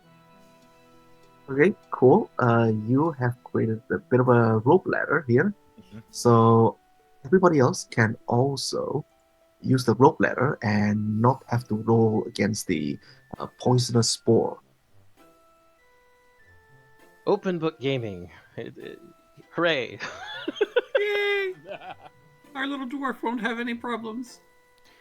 Well, Unfortunately, damn it, I was this gonna means we throw don't the have. dwarf. Yeah, I was about to say we're not having a fastball special. Oh, come on! I would have helped with that. I'm sorry, but National Toss the Dwarf week was last week. Just a reminder, this October comes National Throw Short People Day. Exactly, that's a few months away, so we're good. Hi. You're getting such a look right now, Monk. It's not even funny. October 21st.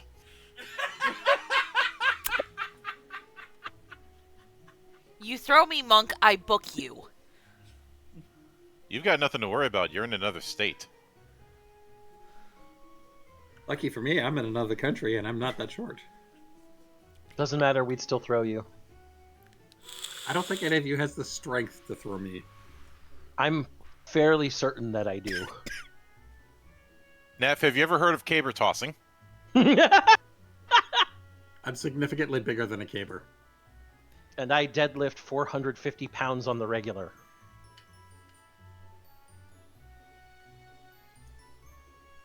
Cool, you can actually lift me. Yes! Barely. Barely, he says.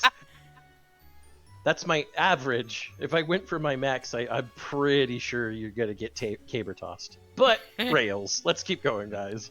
Yeah. Right, cool. So, you have moved into this spot.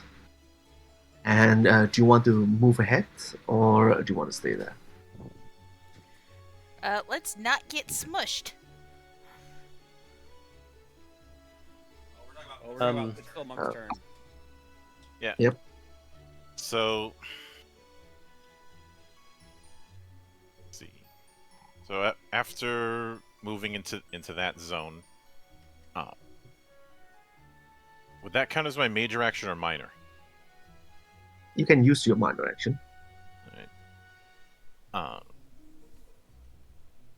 I think the only thing I can say is just agreeing to the plan. Yep.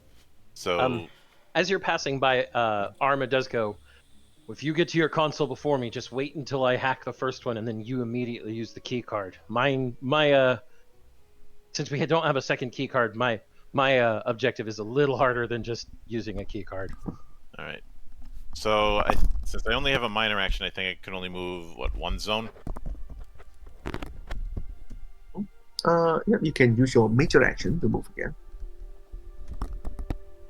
The climbing check was a minor action, I'm pretty sure. All right. So I'm going to use my major to move to. I believe major would be moving 2 zones. Oh no, No. still 1 zone. All right. Full move uses all of your actions, and that would move double your normal zone length. All right. So. Right. The moment you enter this zone, you see right in front of your face, a spectral mask appears. Rahula, is that you? Have you returned to us? Come join us, and come suffer with us. Our misery is the pain of loneliness is beyond our own comprehension and yours. You cannot understand how much pain we have suffered. Okay, you will take, let's see, a mental fortitude roll against you. All right. Right. So that is 12 that reduced hits. by mental fortitude. Um. So this is the effect roll. Yeah. So you just reduce the result by your mental fortitude. My mental fortitude's 8, so 4 left. 8. Yes. 4 left. So you take 4 MP damage. Right. So it seems that there is a sort of like a floating a group of floating spectral masks. There are 3 of them, and one of them is attached to you. You can barely see what's in front of you. Can I try and rip the thing off? On your turn when you have your action. All right. Quick question: do these spectral masks count as ghosts for the feature Sensora? You need to use it first. You need to use your sense aura to know. Okay. Alright, so these are really strange looking masks. You are not sure what they are unless you examine them or analyze them on your turn. Okay, next up it is Surful's turn.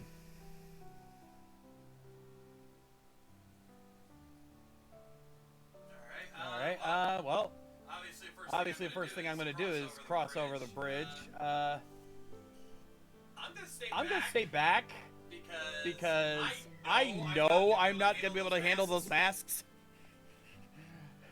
I'm not a complete idiot, but I know my mental defenses are weak.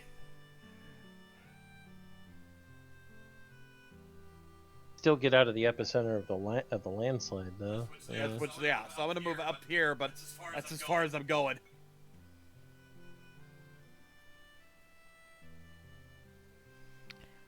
Alright, question. Is it only in this zone that the masks are going to be, not this one or this one? You don't know. Crap.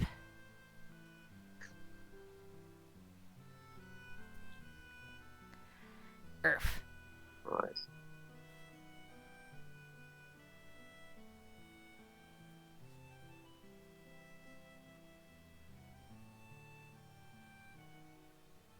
Well, I don't know. Maybe you can try to analyze it with your relevant kids, perhaps your information if you want to. Or you may just want to take it for the team. Who knows? Well, is it my turn? Serval, are you done? Yeah, there's not much else I can do. Alright.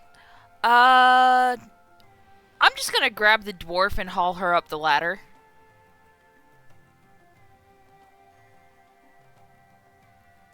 So that way we're not wasting time. Okay, you can use your major action to push and also go along with it. Alright, would that be brute or sports? No, that's just a maneuver Oh. roll. And you can, and the targets can let themselves be pushed. Gotcha. So the two of you can just go. Yeah, you I'm want. being pushed. Yay. Alright, so yeah.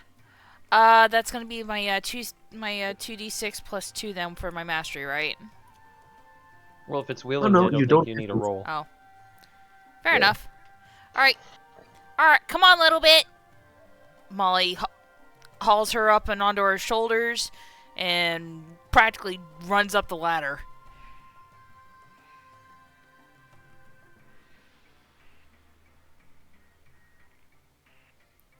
I normally don't like dwarf tossing, but I like this. Alright, you gonna move? Yeah, I'm going with you. Well, you gotta move your token. I was about to say I can't move it. Neither can I. You should Really? be able to. It's your token. I tried and it moved itself back, so. As a minor, I'm gonna use identify threat. Okay. So that's gonna be Right. an information roll. Identify. You just know. I think you just know. Is it the quirk? Traits and features. Traits and features. All right, I see. I think it's one of the quirks. Identify threat. Let me just double check what it does. Identify threat. Identify threats about the damage capability of weapons. Oh. Oh, I see. Well, Yeah. crap.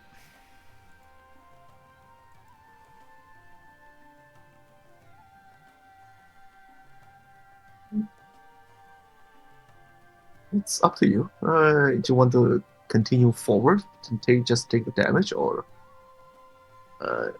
Yeah, I'm gonna take one for try the team. something? All right. Cool. Yes. So you take one of the masks on. You don't have much choice, to be honest. As Okay. you enter the zone, the mask just flies straight into your face. So you take this against your mental fortitude. 16. You can reduce it more. That's gonna be 9. Ow.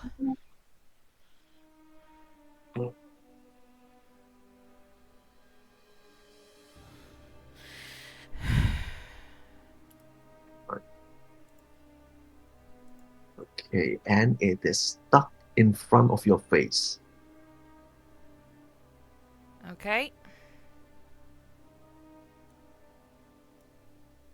Alright, so that was both of your actions. Now it is your turn, Tasia.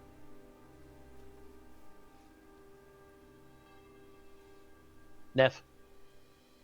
Yeah, I'm just looking at my sheet trying to figure out if there's something I can do to actually counteract these things.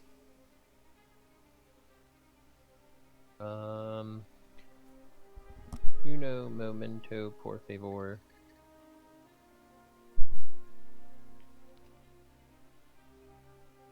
I mean, can I do an information roll to see if I can figure out how to get these things off of our people? Sure, you can. I think that would be a reason roll, wouldn't it? Reason roll's used to get a hint from the GM. That would be a hint for something that you would have already known. But I think information roll would be better here because it is something that you don't know. Okay. You don't have much information about it yet. 14. 14. All right, cool. So with 14, you realize that these seems to be some really weak apparition, spectral ghosts. They are not really a monster, so they are just going to latch onto people as they approach by living creatures. You would imagine that if you have a thaumaturgist kit, or if you roll uh, appeal as you recite some sort of like chants or prayers, it will be exorcised. Well, if that's the case, I'm going to use my appeal and try reciting. Okay, cool. Which one are you reciting to? Let's go for the one on. I can. Yeah, that one. Exactly. Right, cool. Right, go ahead. You can make your roll. 12. 12. Right, good. So with a bit of a, let's see, heartfelt prayer, you are able to exorcise the spirit that lingered in this mask. As it disappears, it says, you can hear it crying out, Rahula, I know you are here.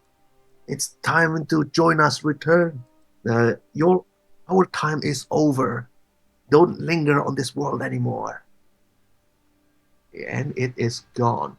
It disappears from, let's see, Architect's face. Mhm.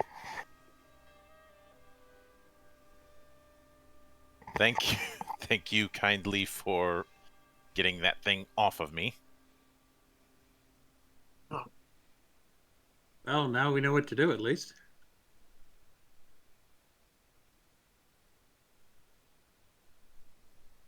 You still have And- one action. Oh, if that's the case, can I do it again on the other one?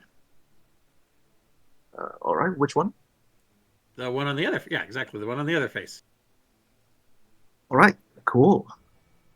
Go ahead. 13 Right. this time. Yes. Same thing happens. For some reason, it is crying out to Rahula again. You don't know who Rahula is. It seems to be expecting Rahula.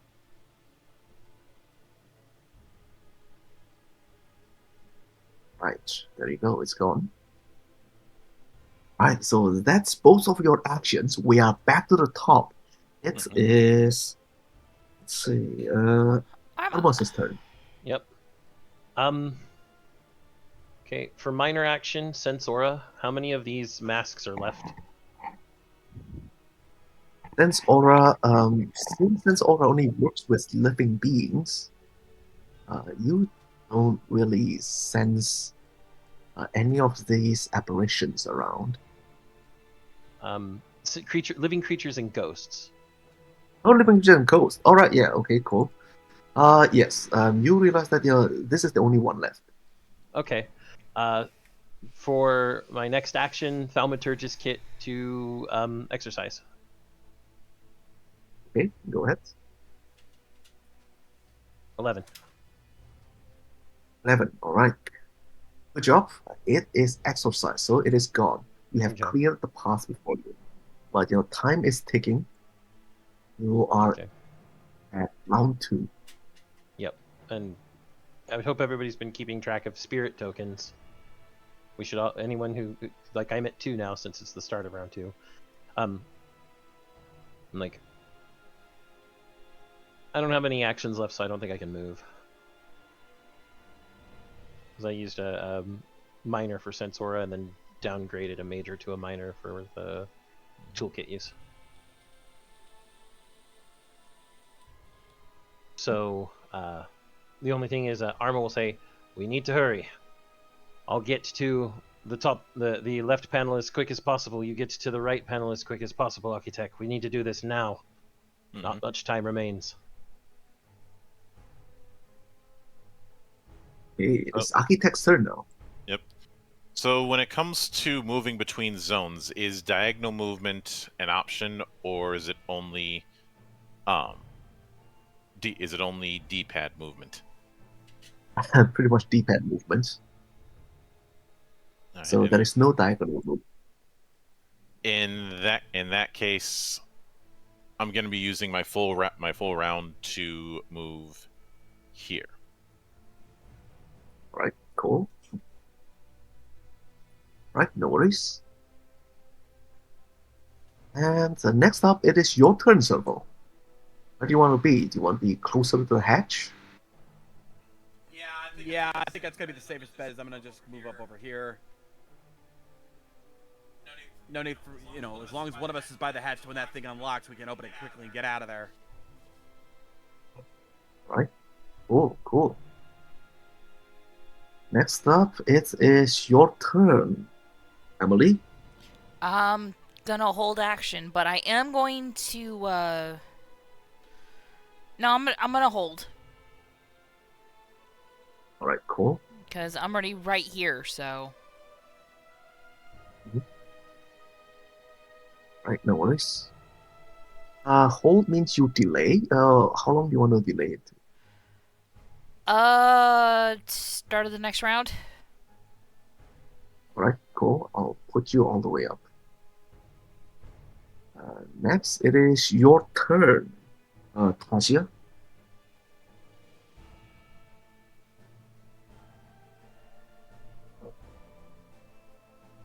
Neff. Let's see. I'm just checking here. Well, actually, hold on. I'm going to use. Oh wait, we can't. I can't do anything. Yeah, I'm just going to move up. Okay, cool. All right, no worries. Okay, we are back to the top. That will be your turn. All right. Uh, I'm not going to move, but I am going to. It's No, she delayed her turn, so she delayed herself to the top of the order. Yeah. my bad. Yep. All right. Come As on. I was saying, I'm going to share some energy with Arma there, and I'm gonna. Let's see. 3 spirit tokens would allow you to rage and do a burst movement, right? Rage is only for damage, as far as I know. I don't think that there's anything like it would give me chances to retry rolls when I'm trying to hack the thing, though. That's the only I'm gonna go ahead and do that then. Yeah. So you take 3 extra, because I'm gonna give Okay. you all 3 of the ones that I got. You need to pay 1 for transfer cost, and you can give the rest. All right. So I So pay if 1 you for have transfer 2, costs, and then you get 2 extra. Yep. So I have 4 now.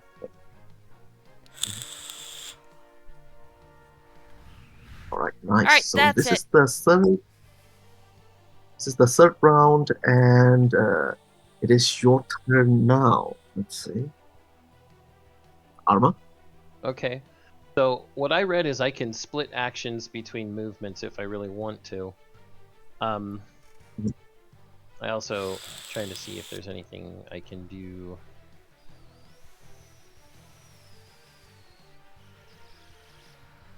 Okay.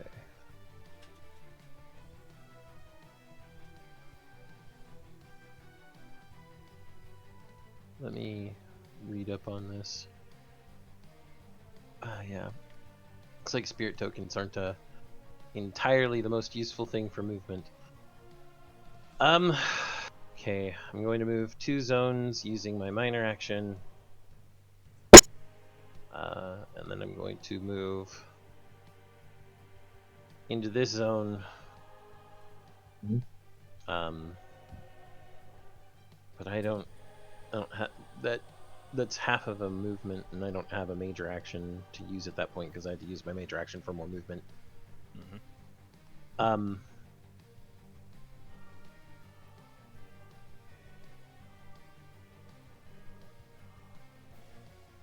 have to. I can't really delay my turn since I moved already, so I just have to pass turn. Right. Okay. Yeah. Well, that will be the end of your turn. Next up, it is what's it called? Architect's turn. Right. So I am going to hold my action until so that I can sync up me using the key card with Arma using the other terminal. All right. Oh. If you delay, you will go to the next round, round 4, which would be the last round. Where do you want to be on the turn order? Whichever allows me to do my action at the exact same time as his. That would be pretty much the same turn order. So you might as well take your turn now and gain some spirit tokens just in case. Yeah. Because you can. Let me check here. Yeah, you can spend a major action to gain a spirit token. And So don't worry about movement. I just realized I have a spell that'll help us get through the door at the last minute. All right, cool. It is now Serval's turn. Well, there's not much I can do, so I'm gonna do what Architect just did and just spend my turn to get some spirit tokens. All right, cool. And Tasia? Actually, it'd be me this time because I'm now back to my normal spot. Right? No, you take the new turn order. Oh. Okay. Tasia? Yeah, I'm just trying to find the name of the spell here. Where is it?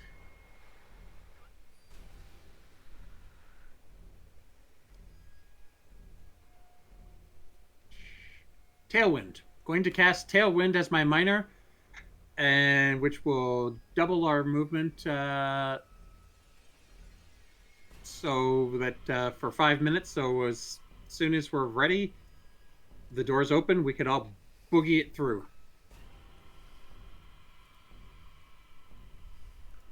All right.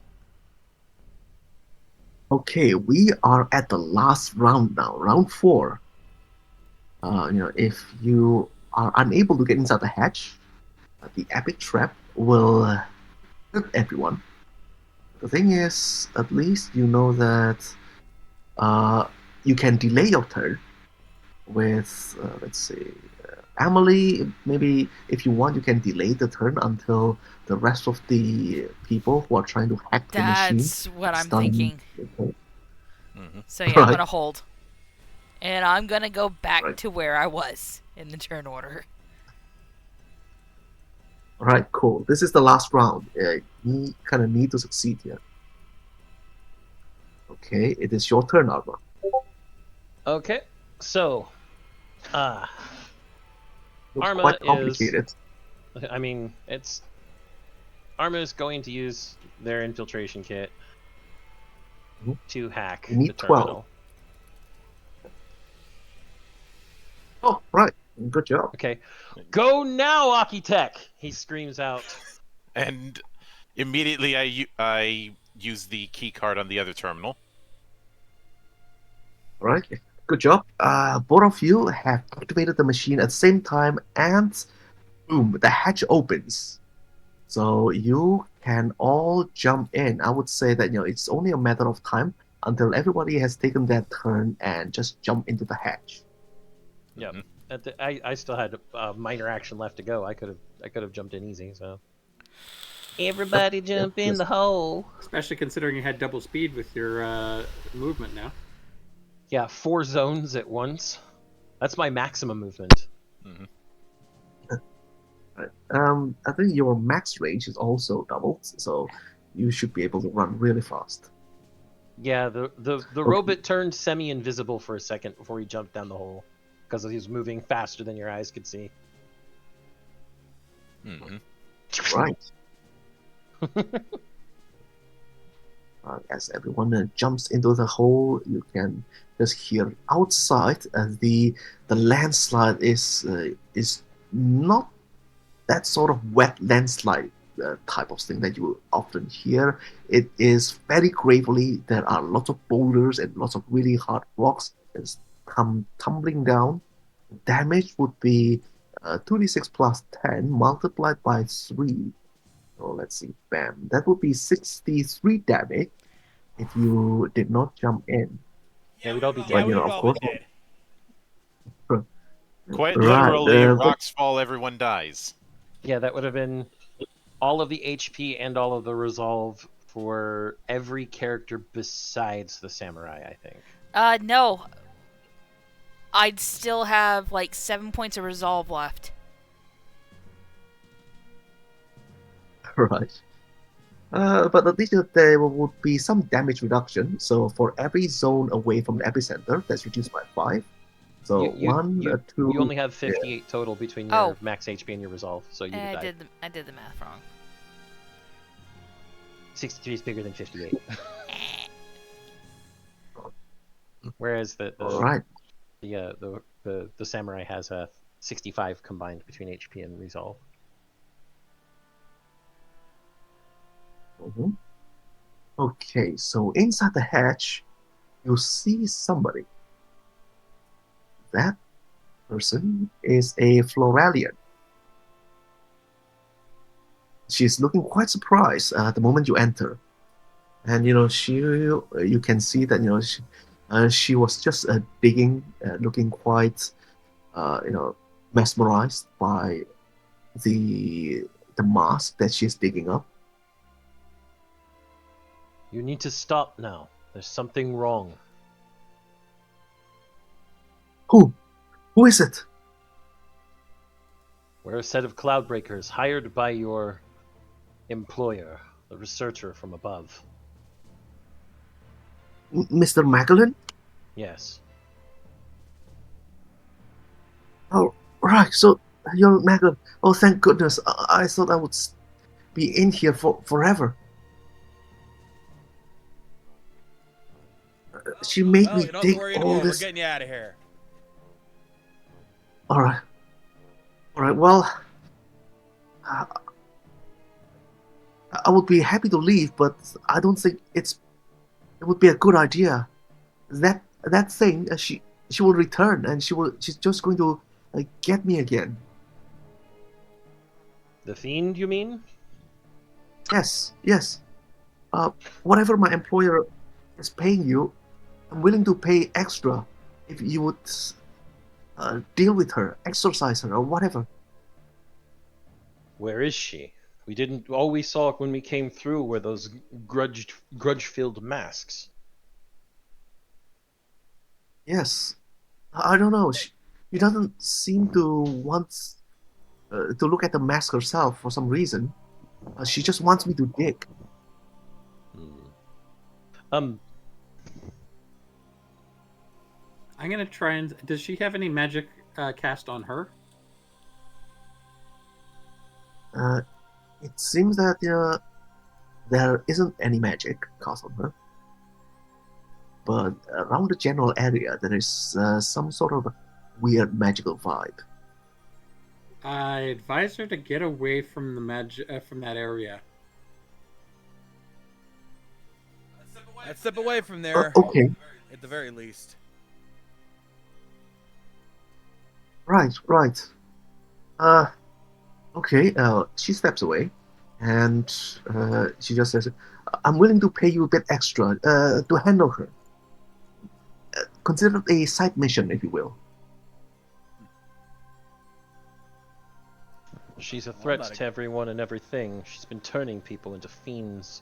At least your master seemed to think so.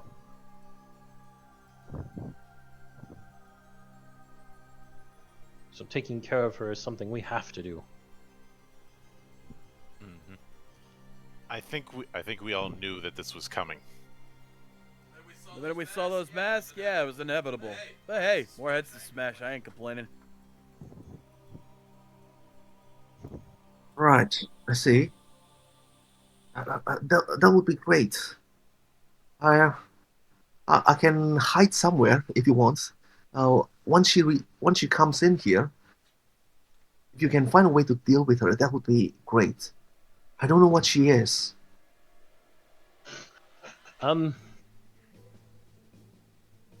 Arma looks around. How long until she arrives?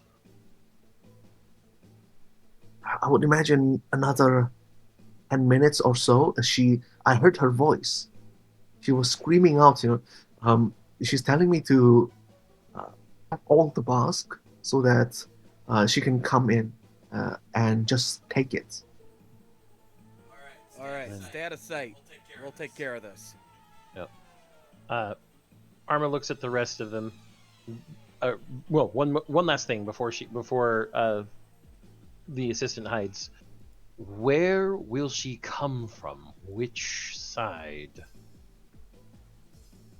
She will come in from the northern. Okay. From the northern entrance exit. I'm not sure because she seems to be able to transform her body size. That's disconcerting. All right. Looking around at everybody. We should find a way to ambush her. Indeed. If we can get this jump on her, Right. that'd be smart. Meantime, you stay out of sight. Don't want you getting hurt. Okay. Okay. She's holding tight on one of the holding one of the masks very tightly. Put the mask down. Why? Because if she uses that on you, it'll hurt you. Are you sure? For some strange reason, I don't think she loves the mask. She can Better- still use it. That's what attacked us earlier. I don't think they're the same masks. Remember, the mask that we saw back in the laboratory was fine. It just looked strange. Better safe than sorry. The masks at the hatch were filled with a grudgeful vengeance. I'm just worried because I know if she can use that on those masks, what's to stop her from using her power on that one? I just don't say think- be careful. I don't think the masks upstairs were hers. They were crying out at someone named Rahula. Oh, still. I understand. Caution is the watchword, but paranoia need not apply. In either case, let us prepare. Yep. If you want, I can let you roll reason. Okay.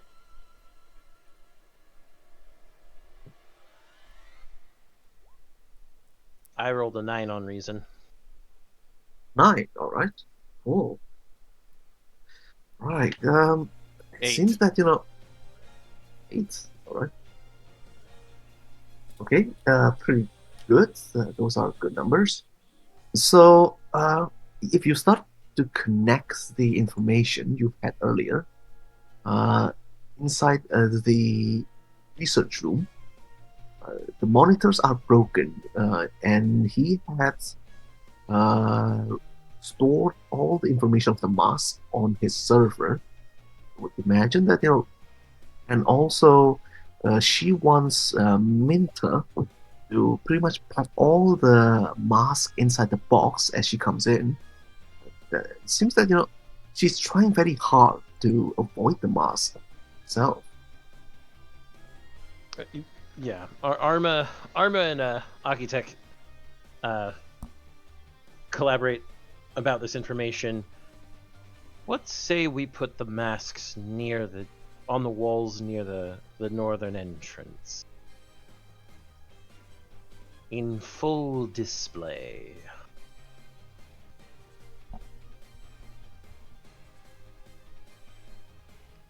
Monk, Yes? did you hear Arma's proposal? You cut out for a split second, so I heard a bit of it, and then it Let's say we put all the masks around the northern entrance on full display. Bait. I gotcha. Well, consider what we've seen so far, because we just got a reason hint. Mm-hmm. The mask was put away in the laboratory. All of the image, all of the monitors that could have possibly shown an image of the mask were smashed. All of the information about the mask was on his server. And from what we heard here, she wants this assistant to put all the masks in a box before she approaches. She seems to be hiding from them awfully hard. Not just bait, threat. I think we can go with that, especially if the image is such a offense that that it would invoke such destruction. Indeed. So what are we planning? Are we all gonna hold a mask and just point it towards the entrance there? I think we can do that, or set it up standing up on some sort of on parts of the walls, or maybe just propped up on a rock on the ground. There's plenty of ways we can set these masks in as a blockade.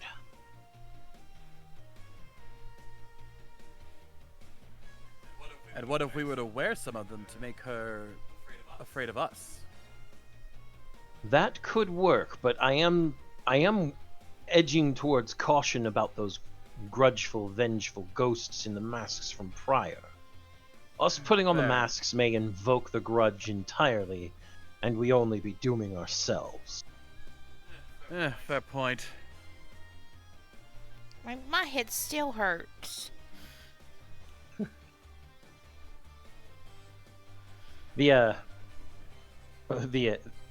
At that last statement, Arma flexes his hand, and there's a series of rhythmic clacking and popping sounds, the equivalent of him cracking his knuckles if he were made of flesh and blood. Then shall we scare this fiend to death?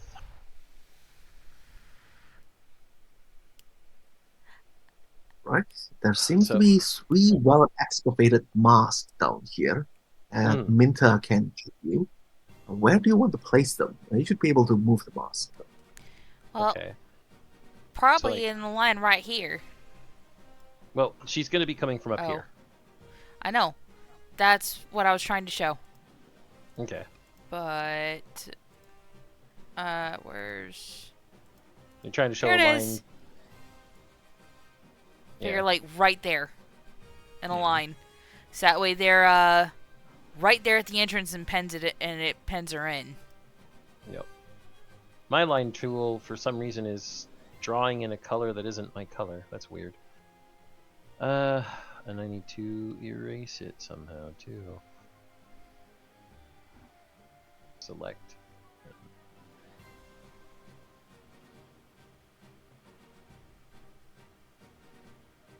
Why is that selecting everything and not just the lines?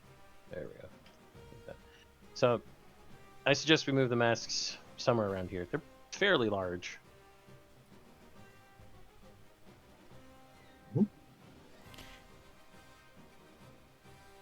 I kind of want to do Alright, something now. Like when she appears, I want kind of want Molly to pull a Eustace Bags and go booga booga booga. I don't think that's a good idea because the last masks we saw do damage. Well, she could just hold it up in front of her face, not put it on. I can see that. I just still think we should put the masks up here though. I've placed a mask here. Alright. We should probably put another one right here. Maybe one more up so that they're acting like Yeah. a brace of guards. In addition to that, as part of my infiltration kit, I have a stealth suit. I'm gonna put that on. Figure what, third one right Okay. here where it's right in the middle ish. Might work. And I'm gonna put on my stealth suit and hide in the background right up there. Molly's gonna Okay. stick to this corner over here with her sword at the ready, just trying to watch the entrance but not be seen. Mhm. So she's I'm gonna go ahead and hide here. you're in full view, honey. There's no place. Well, I want to get close, but there's no place close that's hidden. Well, why don't you come over here? Actually, how about right here? See, I'm just in a stealth suit. That's why I'm going to hide in a pocket. And given what's in the climbing kit, would I be able to hang on the walls? It's gonna be Spider Uh, Monk. I am going to let you roll with setback if you want to try to hide that way. All right. So that's gonna Okay.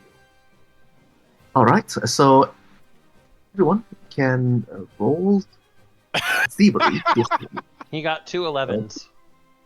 Tier 11. All right. So you hide yourself pretty well up among the stalactites. Mm-hmm.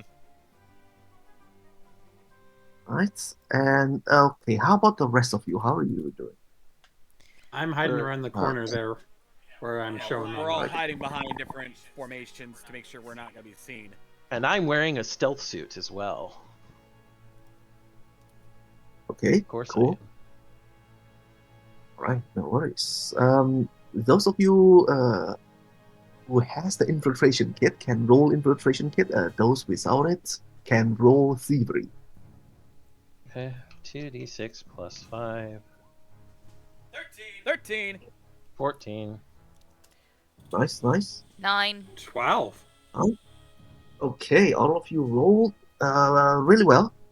Well, okay, since you have placed all this mask here, you're going to create a bit of a surprise for this person who you don't know who she is. This fiend, unidentified fiend yet.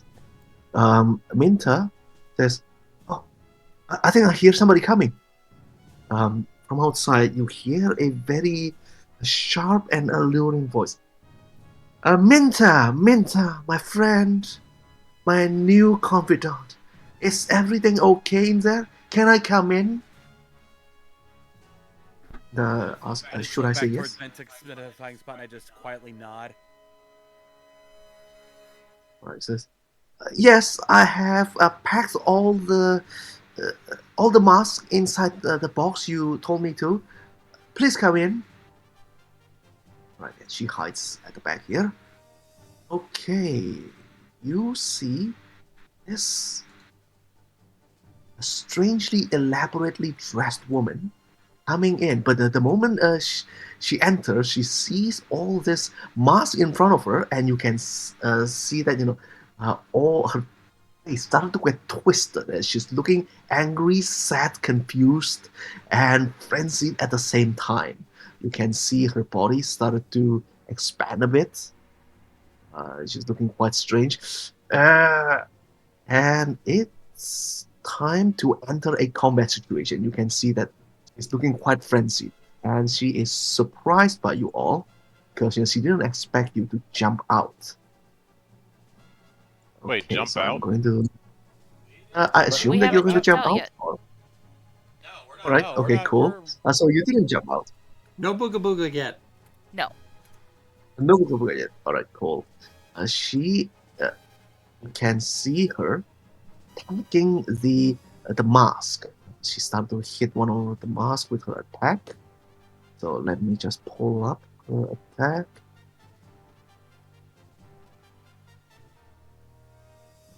Okay. And it's a miss, and she attacks again. And that's a hit. And with her follow-up attack, she breaks one of the masks, dealing 7 damage. All right, she's going to continue breaking the mask. She's I mean, quite distracted. We should probably get out there now, guys. Mm-hmm. Yep. All right, are you all on the turn order tab? Neff, you need to add put in turn order your... number. Yeah.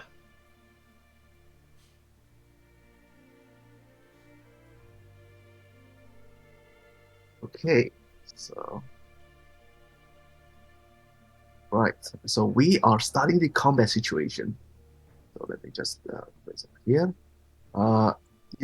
Since this is a surprise round, you can place yourself anywhere in the zones. So this would be one zone. other zone. Right, you can place yourself wherever you like. This it becomes a scenario positioning. So I'm going to stay in this zone for now. Mhm. During a surprise round, do we get any spirit points, or is that only normal rounds? Uh, Spirit tokens. you also get spirit points. It just means that she doesn't get to do anything. Okay, then everybody remember to keep track of your tokens. I'm gonna go ahead Right. and jump out and move up right on her. Try to basically hold the line and tank her. Okay. Um, Cool. if I moved up here, would I be able to do as my first attack a surprise plunge because I'm still on the stalactites? Why not? I'm going to give you an edge. But the first thing I'm going to do is from my little hidey hole, as everyone else is moving in to engage, I am going to do my key attack since it can go up to one zone away.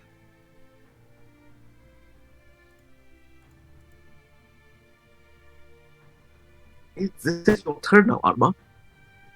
Yep, I am attacking with my key blast.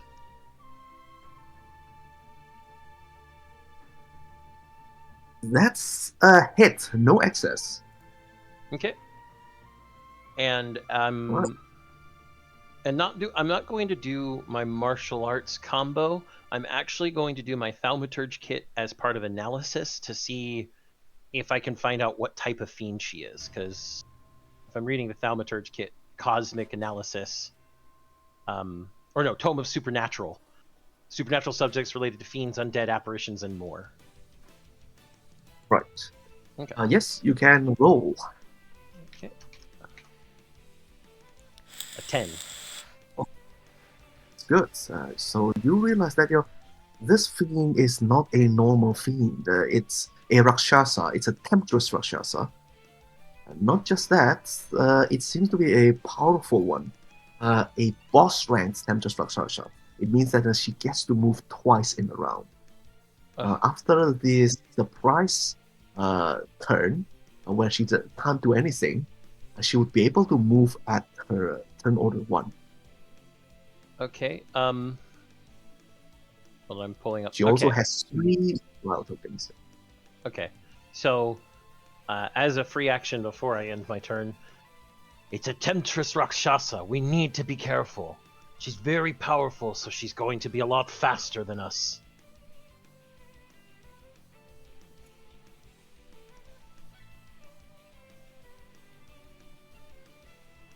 And for anyone who wants to look up the temptress Rakshasa, it's on page 272.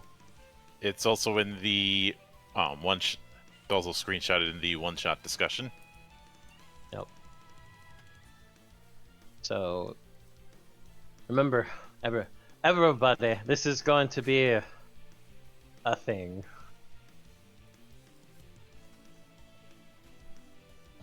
She's a boss. Great. Yes. Okay, so that will be your turn. Yep. And I'm going to go on her turn now. She is surprised. She can't take any of her actions, but she gains 1 danger token. And she's just, who in the world are you? What game are you playing? And that's the end of her turn. She just gets 1 danger token, that's it. It is your turn now, Mildra. Or Kidek. So I'm going to be as she's speaking, I'm going to be doing a plunging attack. I let go from my position in the ceiling to try and pull a thrust from above. Make your Sephiroth jokes. I know you got them.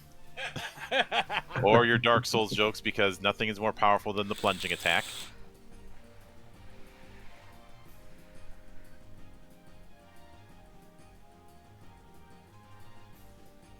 You can roll twice with edge. All right.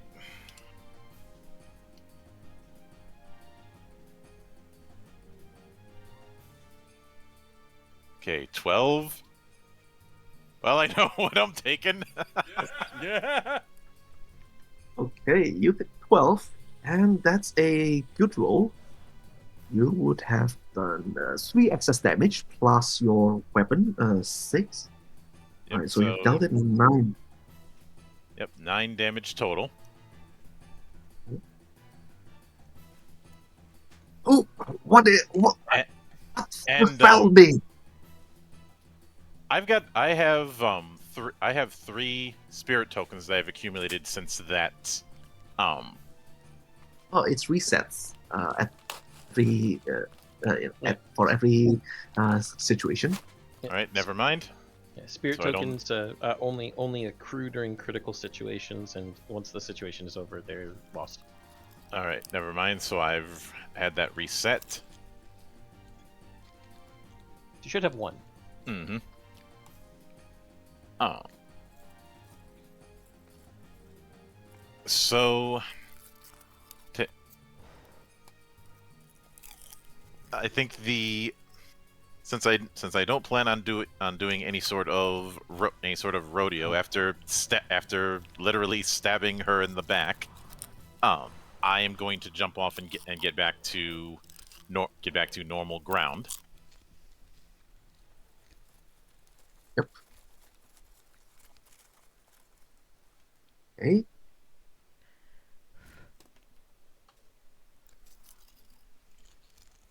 Alright, so you're back on the ground. Mhm. You still have your minor action. Yep. Would.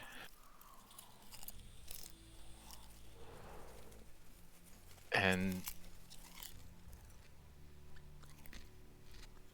I think given how mimic shape works, would I be able to use that to change the appearance of my face to look like that of the masks? You would look like it would look like the shape of a mask, but it's still your transparent body, unless you have some sort of like makeup to turn it into something. Which Yes. I don't. So Alright, you can use the impersonation kit, which has makeup kit inside. yeah, I don't have that. So Okay, well, I guess you can use your samurai's protection if you want. that's what I'm going to be doing. Right. And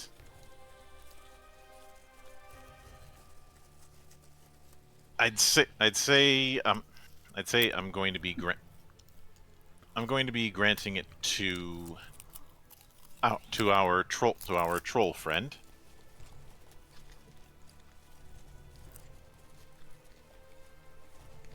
Right. Pretty, So- yeah, synergetic. Mhm.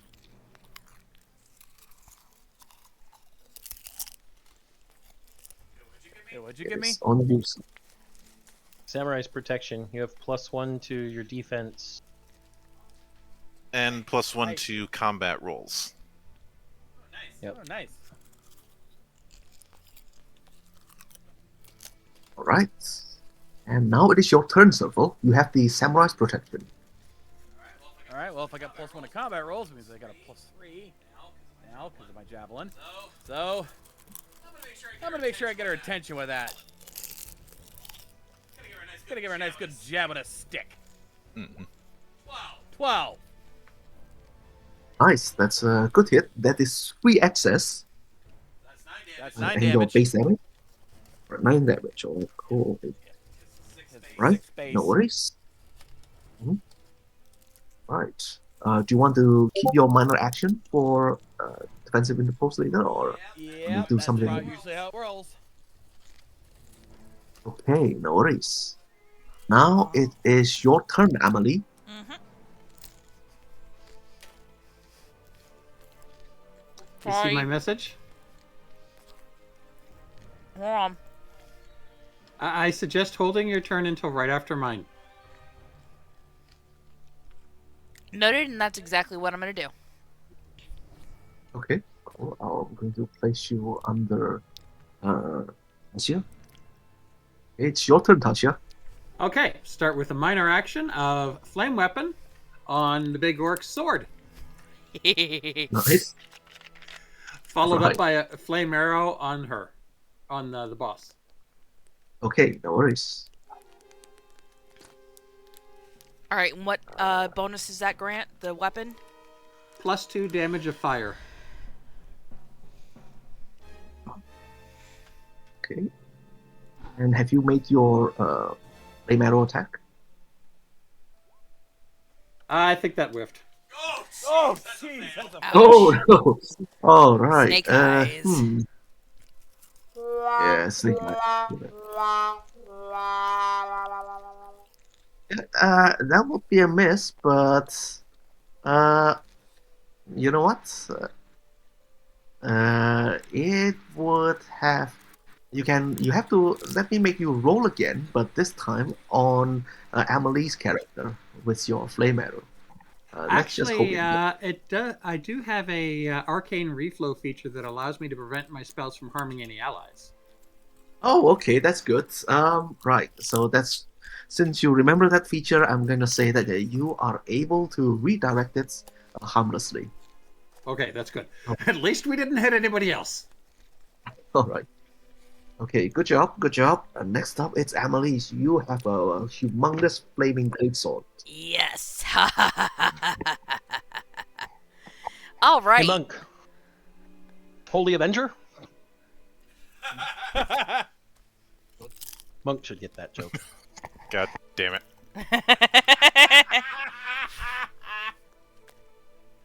So, seeing as how I've already moved into position, I'm just gonna swing my greatsword. Mhm. Damn it! One shy. Yeah. Yeah, too bad. Yes, one shy. And let's see. For a minor, I don't even know what I could do for a minor.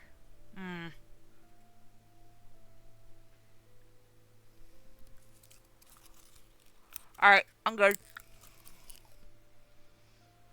Okay, no worries. Right, as you your turn. Now it is the Rakshasa's turn. She gains another danger token. She uses her major action. Just no, I don't want to see these faces. These faces from the past should die. Just hits one of the masks, destroys another one. See, and with her minor action, attacks another one. Die, die, die! Destroys another mask. He still has one minor token. She turns to Amelie's character. Says, you know what? You with the large flaming sword. Why don't you attack your friend next time? The jelly one. Uh-oh. Right, so you are being affected by her special ability, Bewitch. So on your next turn, you need to use your major action to attack your friend or take 46 plus 4 MP damage to withstand the chaos damage. You want to hurt yourself or attack your friend on your next turn. How much? No. 2d6 plus 4 MP damage will kill her. Yeah. Because I'm at 15 MP, and my base MP is 15, but I'm down to 6 from the last from the mask attack. Yeah. Minimum damage will kill her. It'll put her in down state. Right. Is there any way I can roll resistance? Unfortunately, no. Shit. The thing is, She said attack your friend, and she doesn't say with what weapon. Attack it with a hug. She also Well- doesn't say. She also doesn't say, what type of attack. Flying tackle hug. Well, I'm just wondering, CJ, for clarification, when Yes? she uses bewitch and says attack your friend, could you? Mhm. Can you substitute just a normal attack with any of the offensive maneuvers, or will that still accrue the penalty? Well, this is where it gets interesting. She just said attack, so it depends on how you are going to get out of this. Verbally berate her. No. I have an idea. Don't worry. Okay. All right. Okay, we'll wait until Emily's next turn to see what idea she has come up with. Anyway, this is your turn again, Arma. Okay. Arma learned a valuable lesson about getting in too close when you have too few spirit points. Arma is going to key attack from the distance again. So, Okay. 13. Nice. Wow. That's a hit. So that- A 4, yes. So 8 damage total then from the key blast. Mhm. Yep. And can key blast be used as part of martial arts combo? Yes, that's right. Okay, well then we're going to key blast again. Nice. You've dealt a total of 12 damage. Bam, bam. That's good. Yep. And Right. that will end my turn. Okay. Cool. She is taking her turn now, and you can see that she is dropping all her illusions and turning into her original form. This is what a Rakshasa would look like. Yeah, I know what a Temptress Rakshasa Rakshasa. looks. I know what a Cool. Rakshasa looks like. I've studied Yo. enough Buddhism to know this. One Right. ugly motherfucker. You're only saying that because you're black. Fuck off. Yes. Okay, and it's going to attack. Let's see. Not Emily. Emily's going to attack her friend. So, yes, it's going to attack. Kitek. Bam. Ooh, It's a hit. Yep, that's a hit. What's your defense? It is 9. 9. You would take a 4 plus 7. That's 11 damage for the first attack. She's going to attack again. Alright, that's another 7. So you take a total of 18 damage with a combo of shreds, left and right, and lots of teeth and claws. You don't know which one is which. It comes in a flurry, just started ripping all over you. Okay. CJ, quick question. This form change, does that mean she's faltered? She's below 50 HP? Or 50% HP? No, she's not. Okay. No, Also, she's, for that she's second just... attack, I'm gonna go ahead and go with defensive interpose. Oh, okay. Yeah, sure. With defensive interpose, yeah, you would that attack would miss. So, Mildred's character would only take 11 damage then. Alright, so. Mildred having the highest HP of us all is a good thing. Yeah, but I couldn't. I would have still taken the hit on the first attack. So the second one, I was like, all right, I'll defend that one. I mean, that makes sense. Right. It has finished its turn. And it has 1 danger token. Okay, the rest of you and move. I think this is Mildred's character's turn. Architect. Yes. Yep. Alright. And let's see. Get another. I'm getting another spirit token. Let me take the I had the key card in my inventory. Let me take that off. And let's see.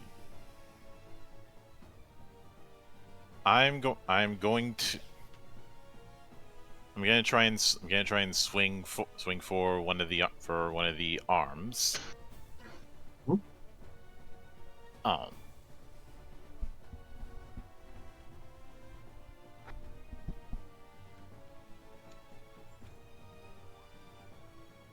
10. Yes, that's a hit with 1 excess. All right, so So that's a total of 7, and I am. I mean, all right. At the I moment say, you dealt it 7 damage, it feels a bit of pain. It's almost faltering, but it immediately uses its morale token to regain its hit points, which means that you get to keep the morale token. Because this is a boss, they can just recover themselves by will themselves to power. Yeah, they can spend morale tokens and danger tokens to do that. So it. So is it? So it's if it's using that, for spending its morale tokens, how much HP does it get back? 50% of its HP, I'm pretty sure. So right. it'd be back to full pretty much. Mm-hmm. Yep. Close Recover to half full. at will. Instantly recover half maximum HP or MP. Right. I'm not going to fall so easily.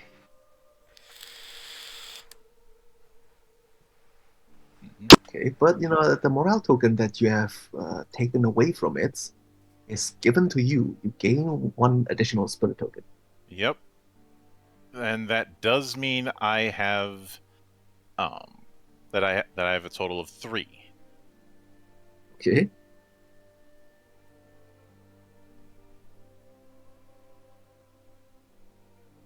Do you want to use it to rage? I believe I will. Right. Spend all 3 spirit tokens to rage, and in your anger, you have dealt an additional 6 damage. Mm-hmm. All right. Okay. Good job. Good job. Yeah, it's taken quite a beating, but it is still strong. This is a boss. They don't go down easily, and they have lots of tricks up their sleeve. Question: Okay. Can that HP recovery that it did? Could it keep using morale tokens to keep doing that? Yes. For Yes. Captain and Boss units only, recover half at will, 1 token. And additionally, danger tokens, boss ranked units can spend 3 danger tokens to do their own version of rage, which turns their next hit into a critical, or 5 danger tokens to make all damage the monster deals for this entire round criticals, or doubled. Yeah, double damage. All right. So that's a thing. Just so y'all know. Yeah. Yes. Also, other things that captain and boss units can do that are also for normal units. Emergency half recovery, which can't recover beyond 50% HP, but is up to half HP from near 0 if they want to. Ignore neutralization, meaning that if we use impair on them, they can ignore that if they need to. Or no, not impair. Neutralizing them, like if we know their neutralization, such as the thaumaturge kit, the chemist kit, or the appeal. They can retry their own rolls, and they can invigorate. Mm-hmm. But they have limited number of morale tokens. Once they don't have the will to fight anymore, they're pretty much gone. Yep. I'm more scared of the danger tokens than the morale tokens at this point. All right. Okay. So that was your turn. Serval. Well, not much else I can do but just keep hitting it. So, since I still have the protection thing up. Mhm. Just poke it again. That's a 9. Remember, you get +1 to all combat rolls. I already added it to my thing, so that's an 8. But I got two spirit tokens, so I'm gonna spend those and retry. Okay, go ahead. That's more Nice. like it. Right, okay. 3 excess plus 6, I think that's 9. Yep, 9 damage. Okay, that's good. That's good damage. Alright. Anything else you want to do?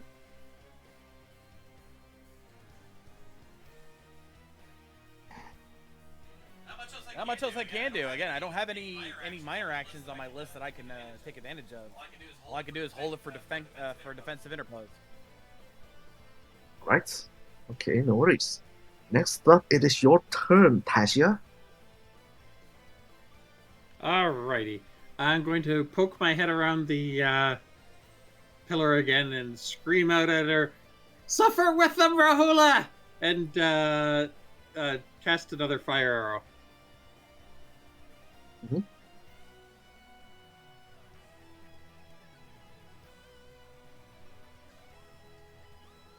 Oh, at least it's not a complete whiff this time. But you should have 2 spirit tokens to Which is reroll. what I was going to do. Yep, I'm going to re-roll that with the spirit token. With 2 spirit tokens. Yep. Hey! Oh, nice. Straight damage. Hits. Okay. That would be your base damage of 8. Okay, it takes 8 damage, which is good. Has anybody counted at where this thing is at hit point wise? It just used a recovery. It was back at 100% until more damage was done. So that's 8. Plus the 6. Wait, 8 plus 6? The 6 from the rage. Alright. And the 9 from mine. So 23 damage done. I'd say. Which means it's down to at about 57 hit points. No, Well, that's if 47. 47. That's only if it has 70 hit points. Remember that it's a boss version. Fair. Given that we've been doing everything, given the fact that it already used its first morale token earlier, I think it's safe to assume it is still 70. Can be, but I don't make those assumptions. Yeah. You know. I'm also going based on math. Hey, wait, actually, you know what? I got still that was a minor action, so let's do another one. I think Another that was one. That was a major action to make a flame arrow there. Yeah, you're right. Mhm. No.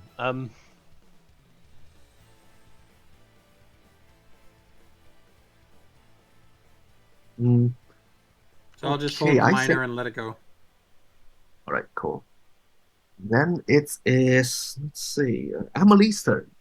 Yep. Okay, what's your plan? You need to use your major action to attack, let's see, Architect. Architect.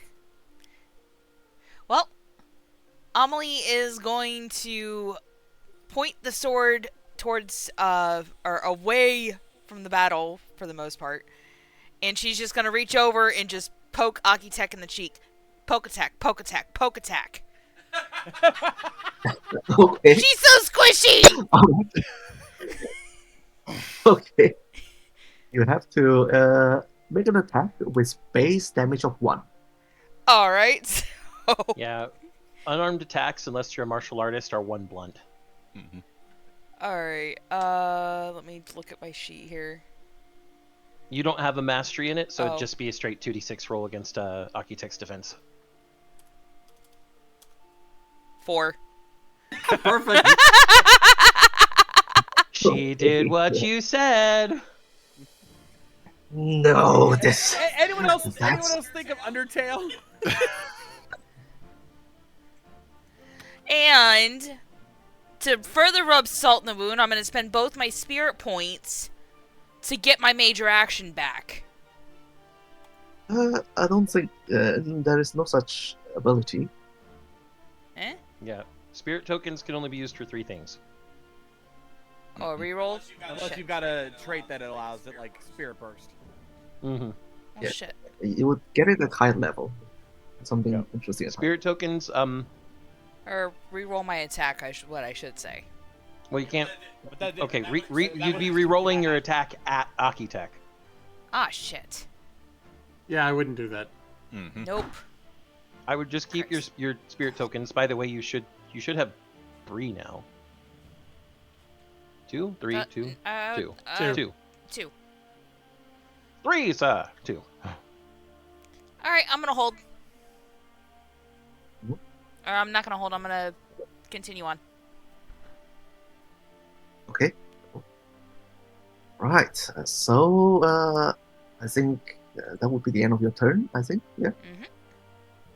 So now Okay. it's- Now it is its turn again. It gains another danger token. But before she commands anybody to do anything, she's going to attack Emily. Says, "You would have done what I asked for." Yeah, it's So a hit. that's a 12. Yep. What is your defense? 8. That's That's a 8 hit. would take that is 5 access plus 7. You take 12 damage, and she's going to attack you again. Bam, that's a hit. Another 7. You take a total of 19 Defensive damage. interpose. Oh, okay. Alright. You well, I will get back at you. But first, she turns to Arma and says, "Throw your healing potion to me. A healing powder to me."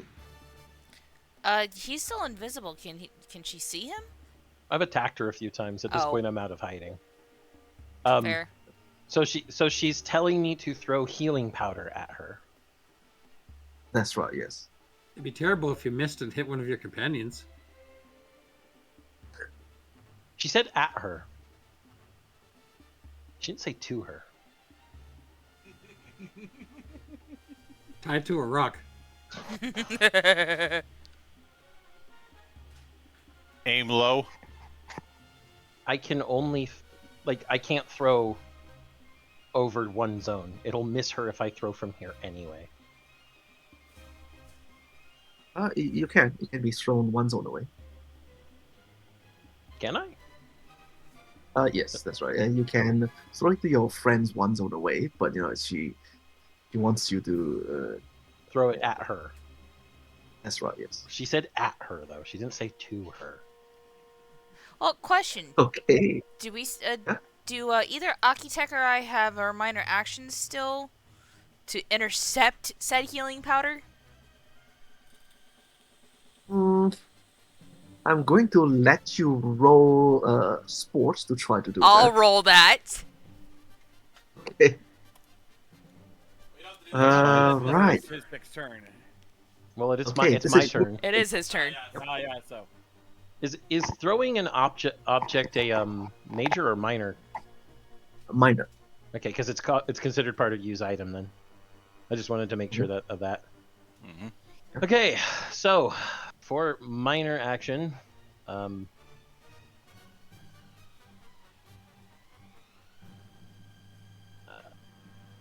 Or you can throw it and then shoot it with your key blast. I could. That is very funny. If I throw it overhead and then shoot it, though, that's not going to be very helpful. How do I want to do this? Well, yeah. So I'll throw into the next zone. What would I be rolling for throw? You don't roll. You just do it. All right. Okay. I'm going to throw it in the direction of zone 1, which is towards her. But I'm not specifically targeting her. All right. Okay. Amali sees the powder incoming, and she's gonna jump up and intercept before it can reach her. 7. Ooh, 7 is not quite enough. Damn. Do you also want to try? I think you're out of minor actions, aren't you? Oh yeah, shit. What about you, Monk? What about Can you, Monk? Can you do a sports check? I can. Wait a minute, I have the solution. I am going to use my Ventomancy wind spell and blow it right back. Okay. Okay. Alright, I'll let you know. Okay. Alright. I would say you still at least need to make a roll with your spell. 3, 6 plus 2.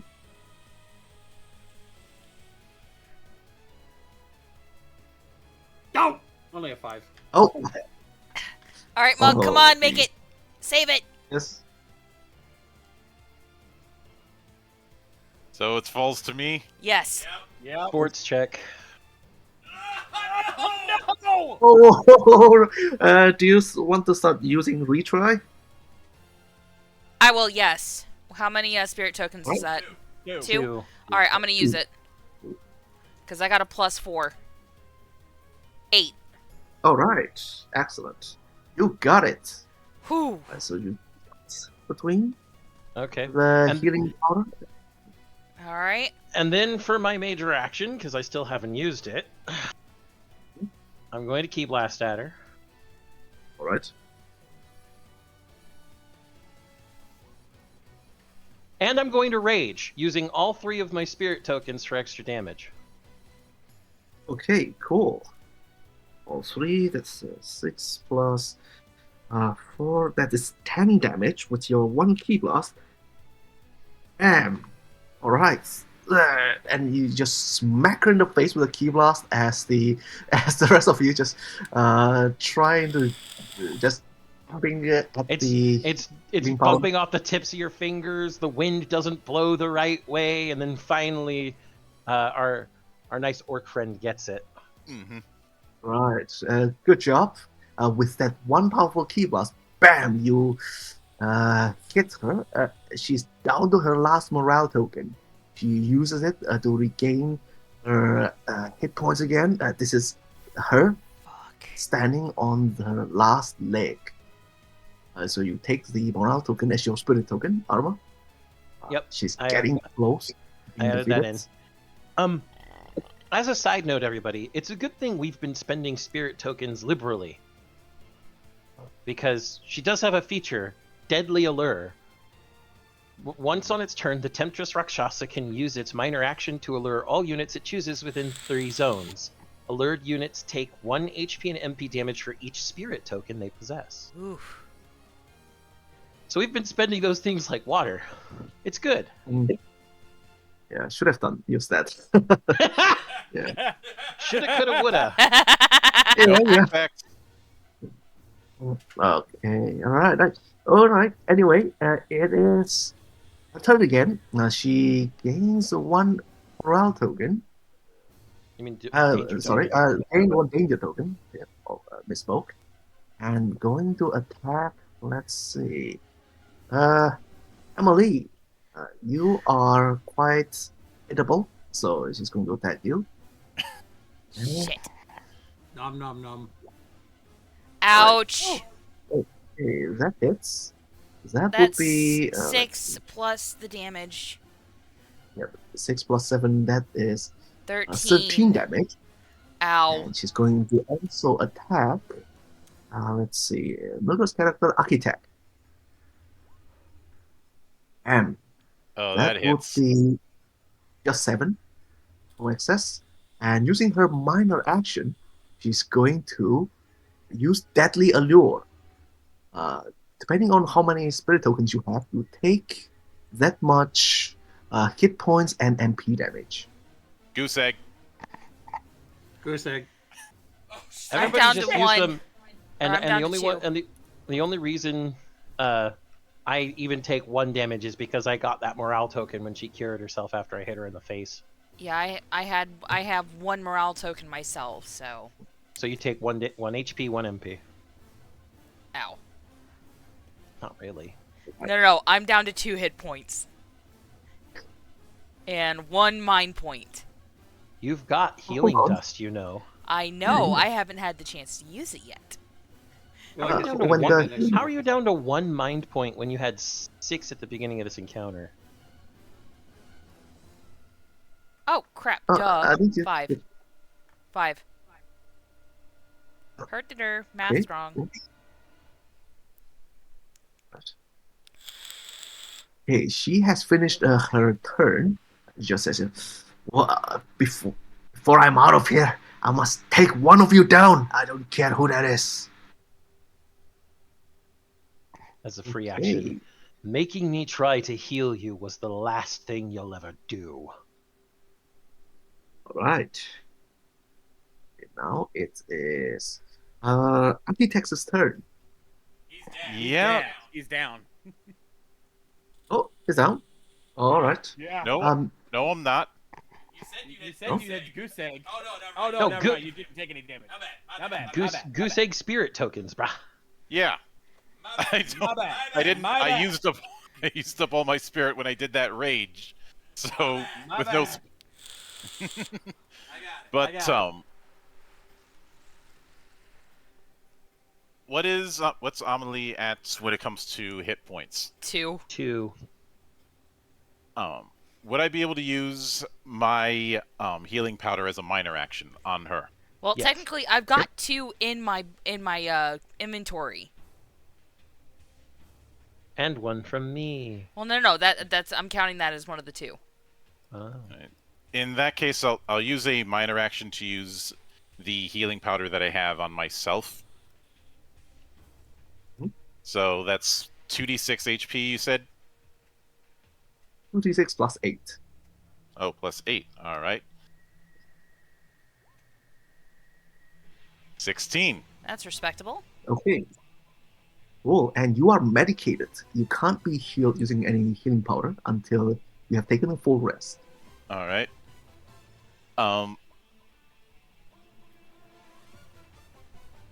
Now, quick question: when it comes to larger creatures, does that play a factor with maneuvers? Yes, latch can only be used on something larger than yourself. Yeah. What about push, trip, and impair? Not for you, but the larger creature get edge when using maneuvers on you. So Okay. for push, you can only use this maneuver if the unit is not more than 1 size category larger than you. So a medium-sized unit can push a large-sized unit, but not an extra large. Trip doesn't seem to have any sort of complication like that. Grapple, you can only use this maneuver if you have at least 1 free hand, and it's not more than 1 size category larger. And then I'm guessing you're asking specifically just about the scuffle maneuvers. Yes. And if you are smaller, you have edge when making cheap shots Yes, at the larger creature. which would be nice if anybody up there has cheap shots. I do. I mean, there's 2 of you up there with cheap shots.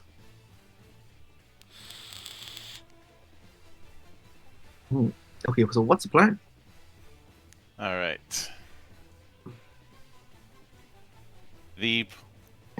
And this is the reason why I asked, because I was considering using trip.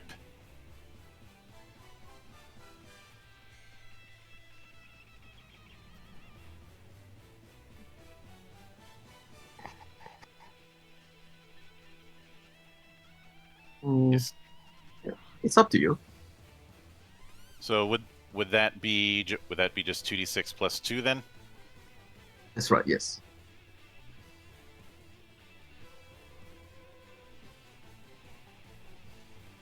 Eight. 8's not enough. You need 9. Now that's a whiff.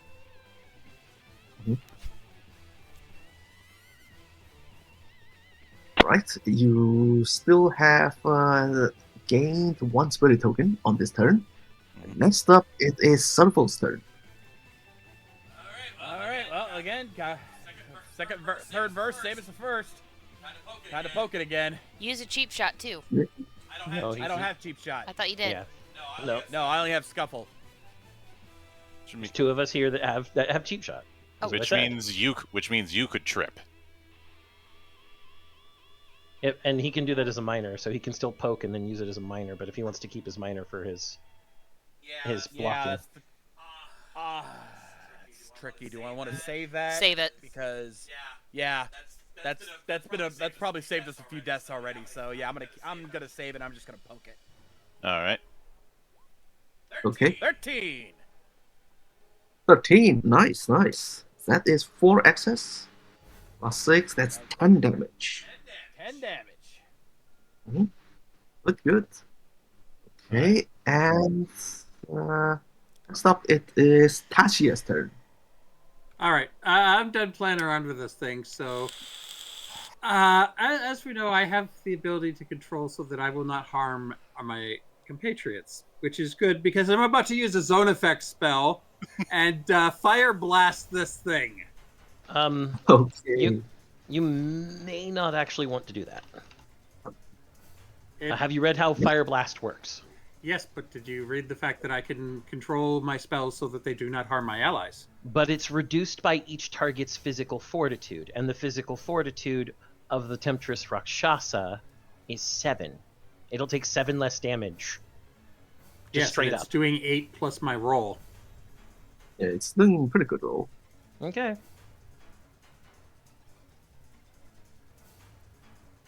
All right. So it's yeah, what is, so just 2d6 plus 2 and then add the 8 to that? that's or- right, yes. Okay, so it's basically 2d6 plus 10 total, and then that's going to be reduced by the 7. Okay, got it.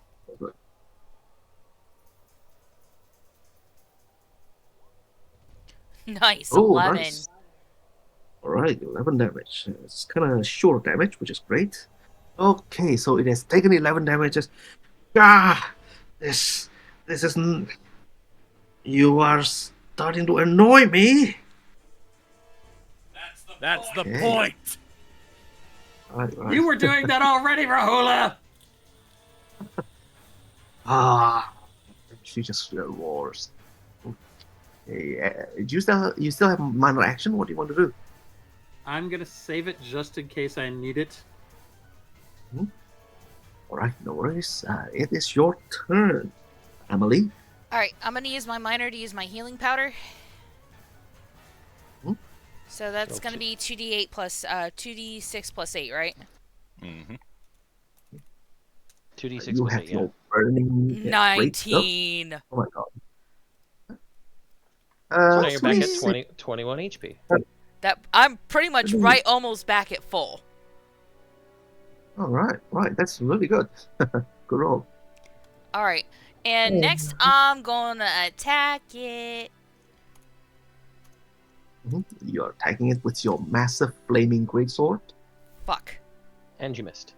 Reroll. Okay, 11. And you hit. nice. 2 excess. I think your weapon does 12 12 plus 2. two. So And that's 2 going to again. be 16. 14. 16 damage. Bam!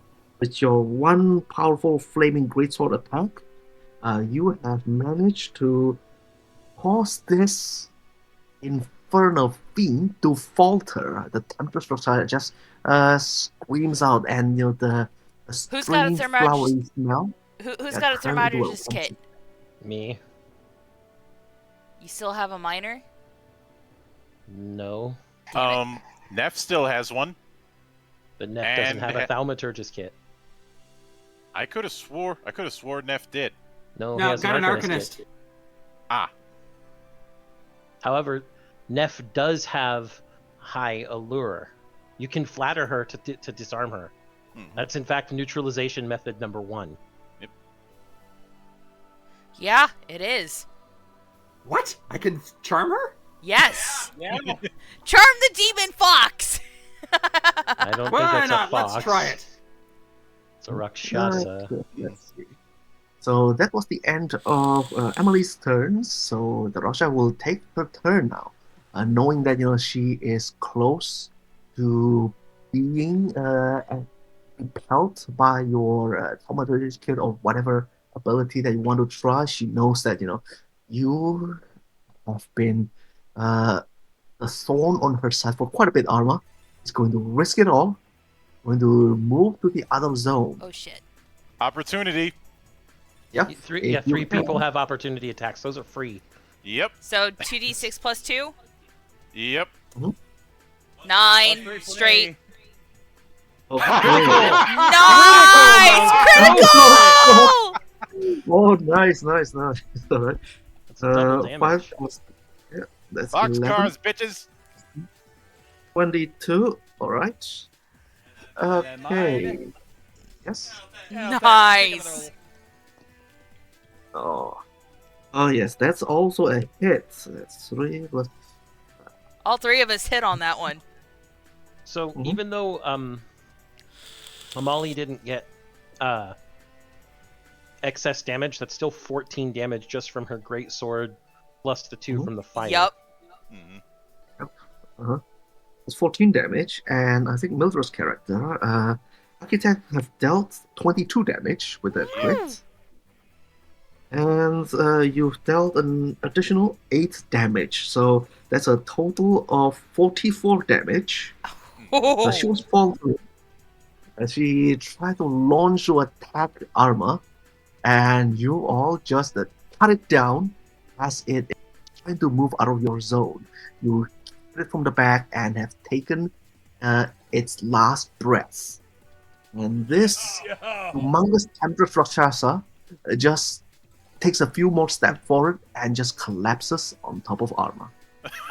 And as she collapses on top of me, as she's Sorry? dying, looking me in the face, It's- she hasn't hurt me at all. And all I say, putting my mouth to her ear, or the equivalent thereof on a robot, I told you trying to make me heal you was the last thing you'd ever do. Right. She just shooks a bit, and she shakes a bit, and dies. All right. And as she's going down, I say, "Bad doggy," and stay down. All right. Yes. Okay. So, and just behind you, Minta just shouts out, "Oh my goodness! You did it! I couldn't believe this.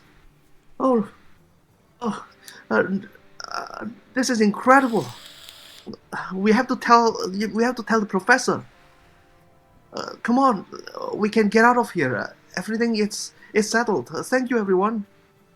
About that. Going out know- that way might be a little tricky. There was a massive rock... Sweetheart, there was a massive rock slide outside. That's why we jumped in here as fast as we did. Right. And since she has I think she kind of expanded her body a bit as she comes in, so we can just take the exit. We should be able to get out safe. Yeah, go out the way she came in. All right, follow the flower girl. All right.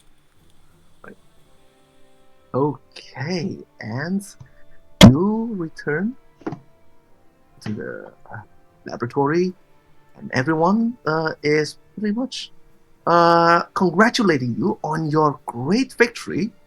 And Layer Cake One says, "Oh yes, I know we're gonna be making the big bucks together. I know I picked the right lot of people to work with." Of course.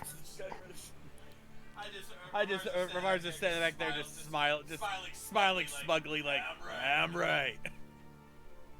Armin looks to Layer Cake because Layer Cake still has he's still slightly annoyed.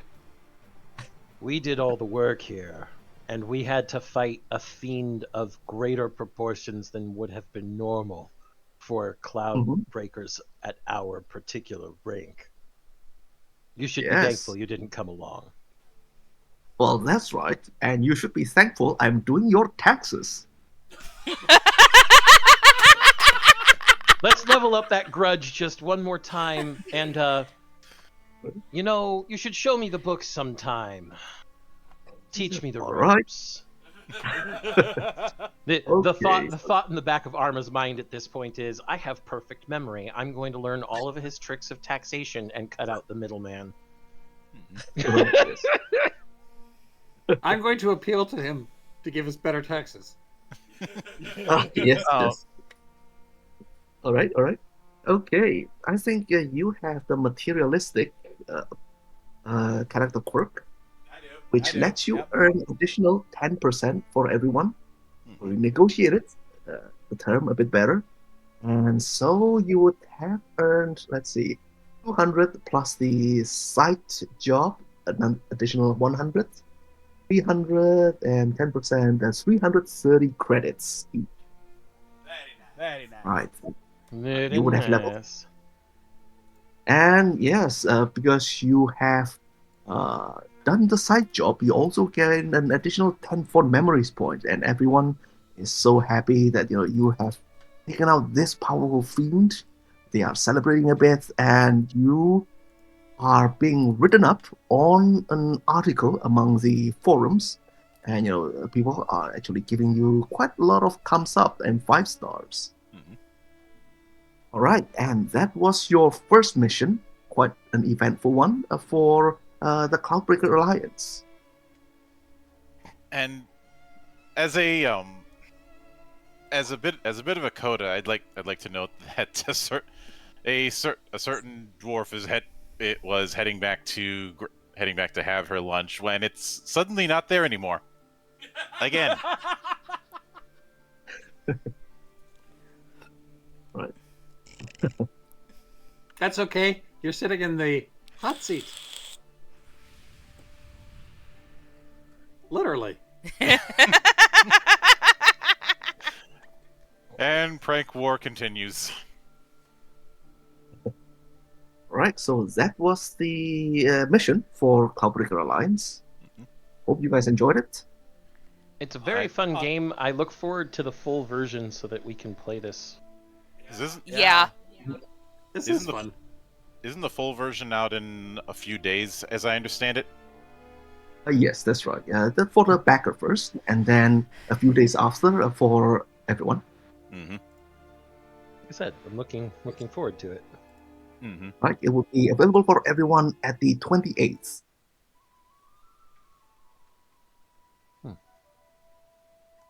Yeah, 28th of March, and pretty much in less than a week. So this was CJ. First, I have to extend my heartfelt thanks and appreciation for you coming here and spending your time with us. Yes, absolutely. Thank you so much. Yeah, thank this has you. been so much fun. For those of you watching, CJ is out in Australia. Right, So yes, this I is like remember. ridiculously exists. early in the morning for him. Good morning, mate. Yep. Well, I'm to have my shrimp and Barbie.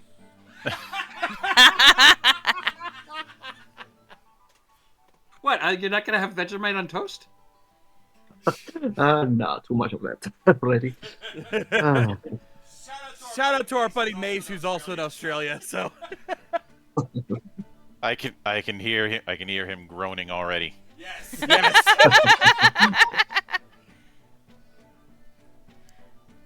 And to rub salt in the wound, I have 2 words: kangaroo kick. Now, I would like to note that there are some things we didn't get to explore in this quick play because clearly we're not playing advanced characters. We're playing level 1 characters who only have a single class and discipline.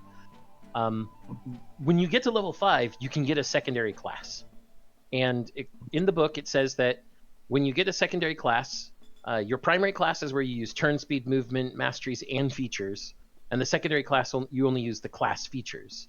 But you can swap between your primary and secondary classes anytime you take a long break or a full rest, and you can use 2 classes from the same discipline. So each discipline has 2 classes. For example, Monk's champion discipline was a champion samurai, and you could have also gone Templar if these weren't pre-gens. And This means he could, if he wanted to, when he got a second class, use Champion Templar Samurai. Yes. Yeah, so that you can give a Templar and also Samurai's protection. Or That's gonna using be lots of. Using our erstwhile dwarf here, our Arcanist. They were a Spellweaver, but they could have gone Glamour Guard, which gives them things like glamour costumes and glamour gear for combat.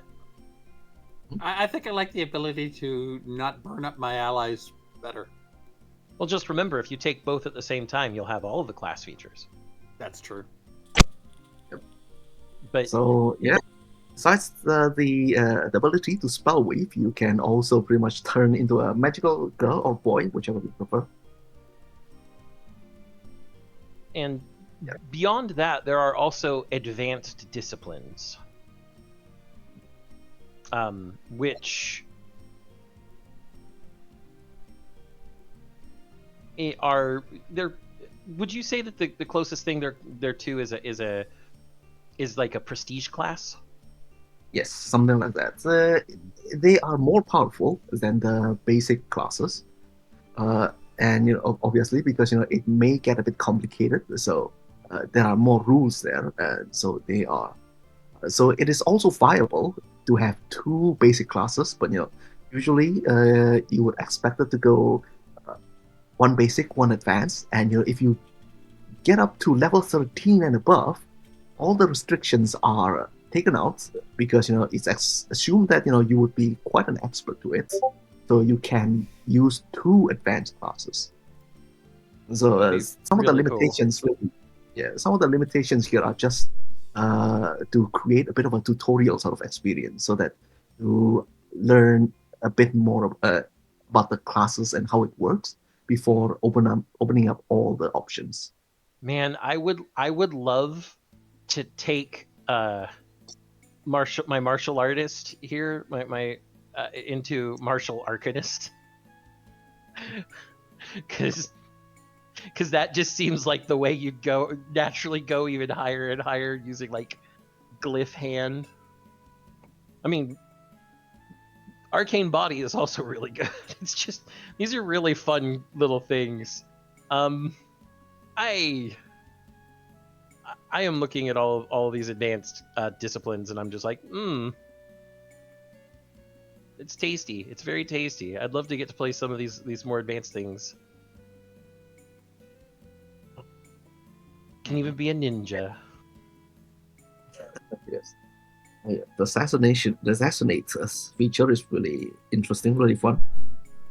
It pretty much it lets you teleport to targets, and you can panning. Oh God, he's back. Yes, he is. Behind you, it's just behind them. Yes. We can't escape him. We can't escape. It's called Spirit Burst Assassination, Monk. It uses 2+ spirit tokens, and it's instant. Teleport behind your enemy and attack their blind spot. Nothing personnel, kid. Hey guys, filibuster for a minute, because I gotta go AFK for a second. I think it's probably best we wrap it up anyway. Yeah, I gotta go make dinner. Mm-hmm. But this has certainly been a lot of fun. CJ, I would advise sometime down the road to put in a cheat sheet regarding actions and the base use of spirit tokens, and possibly one for danger tokens just for the GM. I don't know if you plan on doing a GM screen in the future, so I figured I'd bring that up. Yep, it's coming in the future. It's part of the plan, but it's gonna take a bit because we are just trying to get some other things out on schedule first before we get there. But sure, that all can be done. Yeah, actually, that would be a bad idea to put the player side information on the one side of the GM screen so that they can see it while the GM sees the other side. Okay, yeah, it's interesting. Yeah, it's like you can just flip a side of the screen and just show the player you can do this. That would be interesting. There is a There technically are cheat sheets in each section, but having them as their own combined sheet would be the best idea. Yeah. Because there's an actions summary in the actions area section. There's a spirit morale token summary in the spirit tokens section. There's a unit size and maneuvers summary in the maneuver section. So those cheat sheets do exist in the book, but having them as their own unique sheet would be the best idea.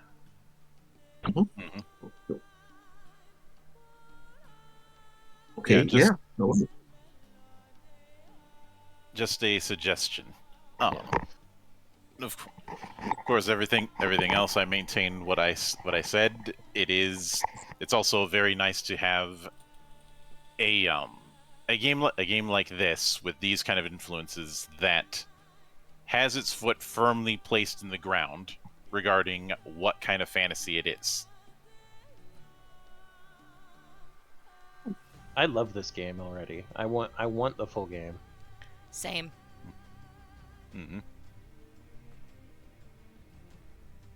And I think that will do it for this particular affair. We will be back with Sword World as our crew begins heading north towards the city of railroads.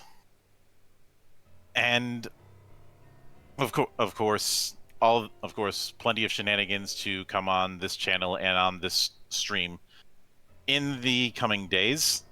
So please look forward to that. But until then, on behalf of the good brothers present and not present, my name is Mildra. I am your gaming monk. Stay fucking frosty, everybody.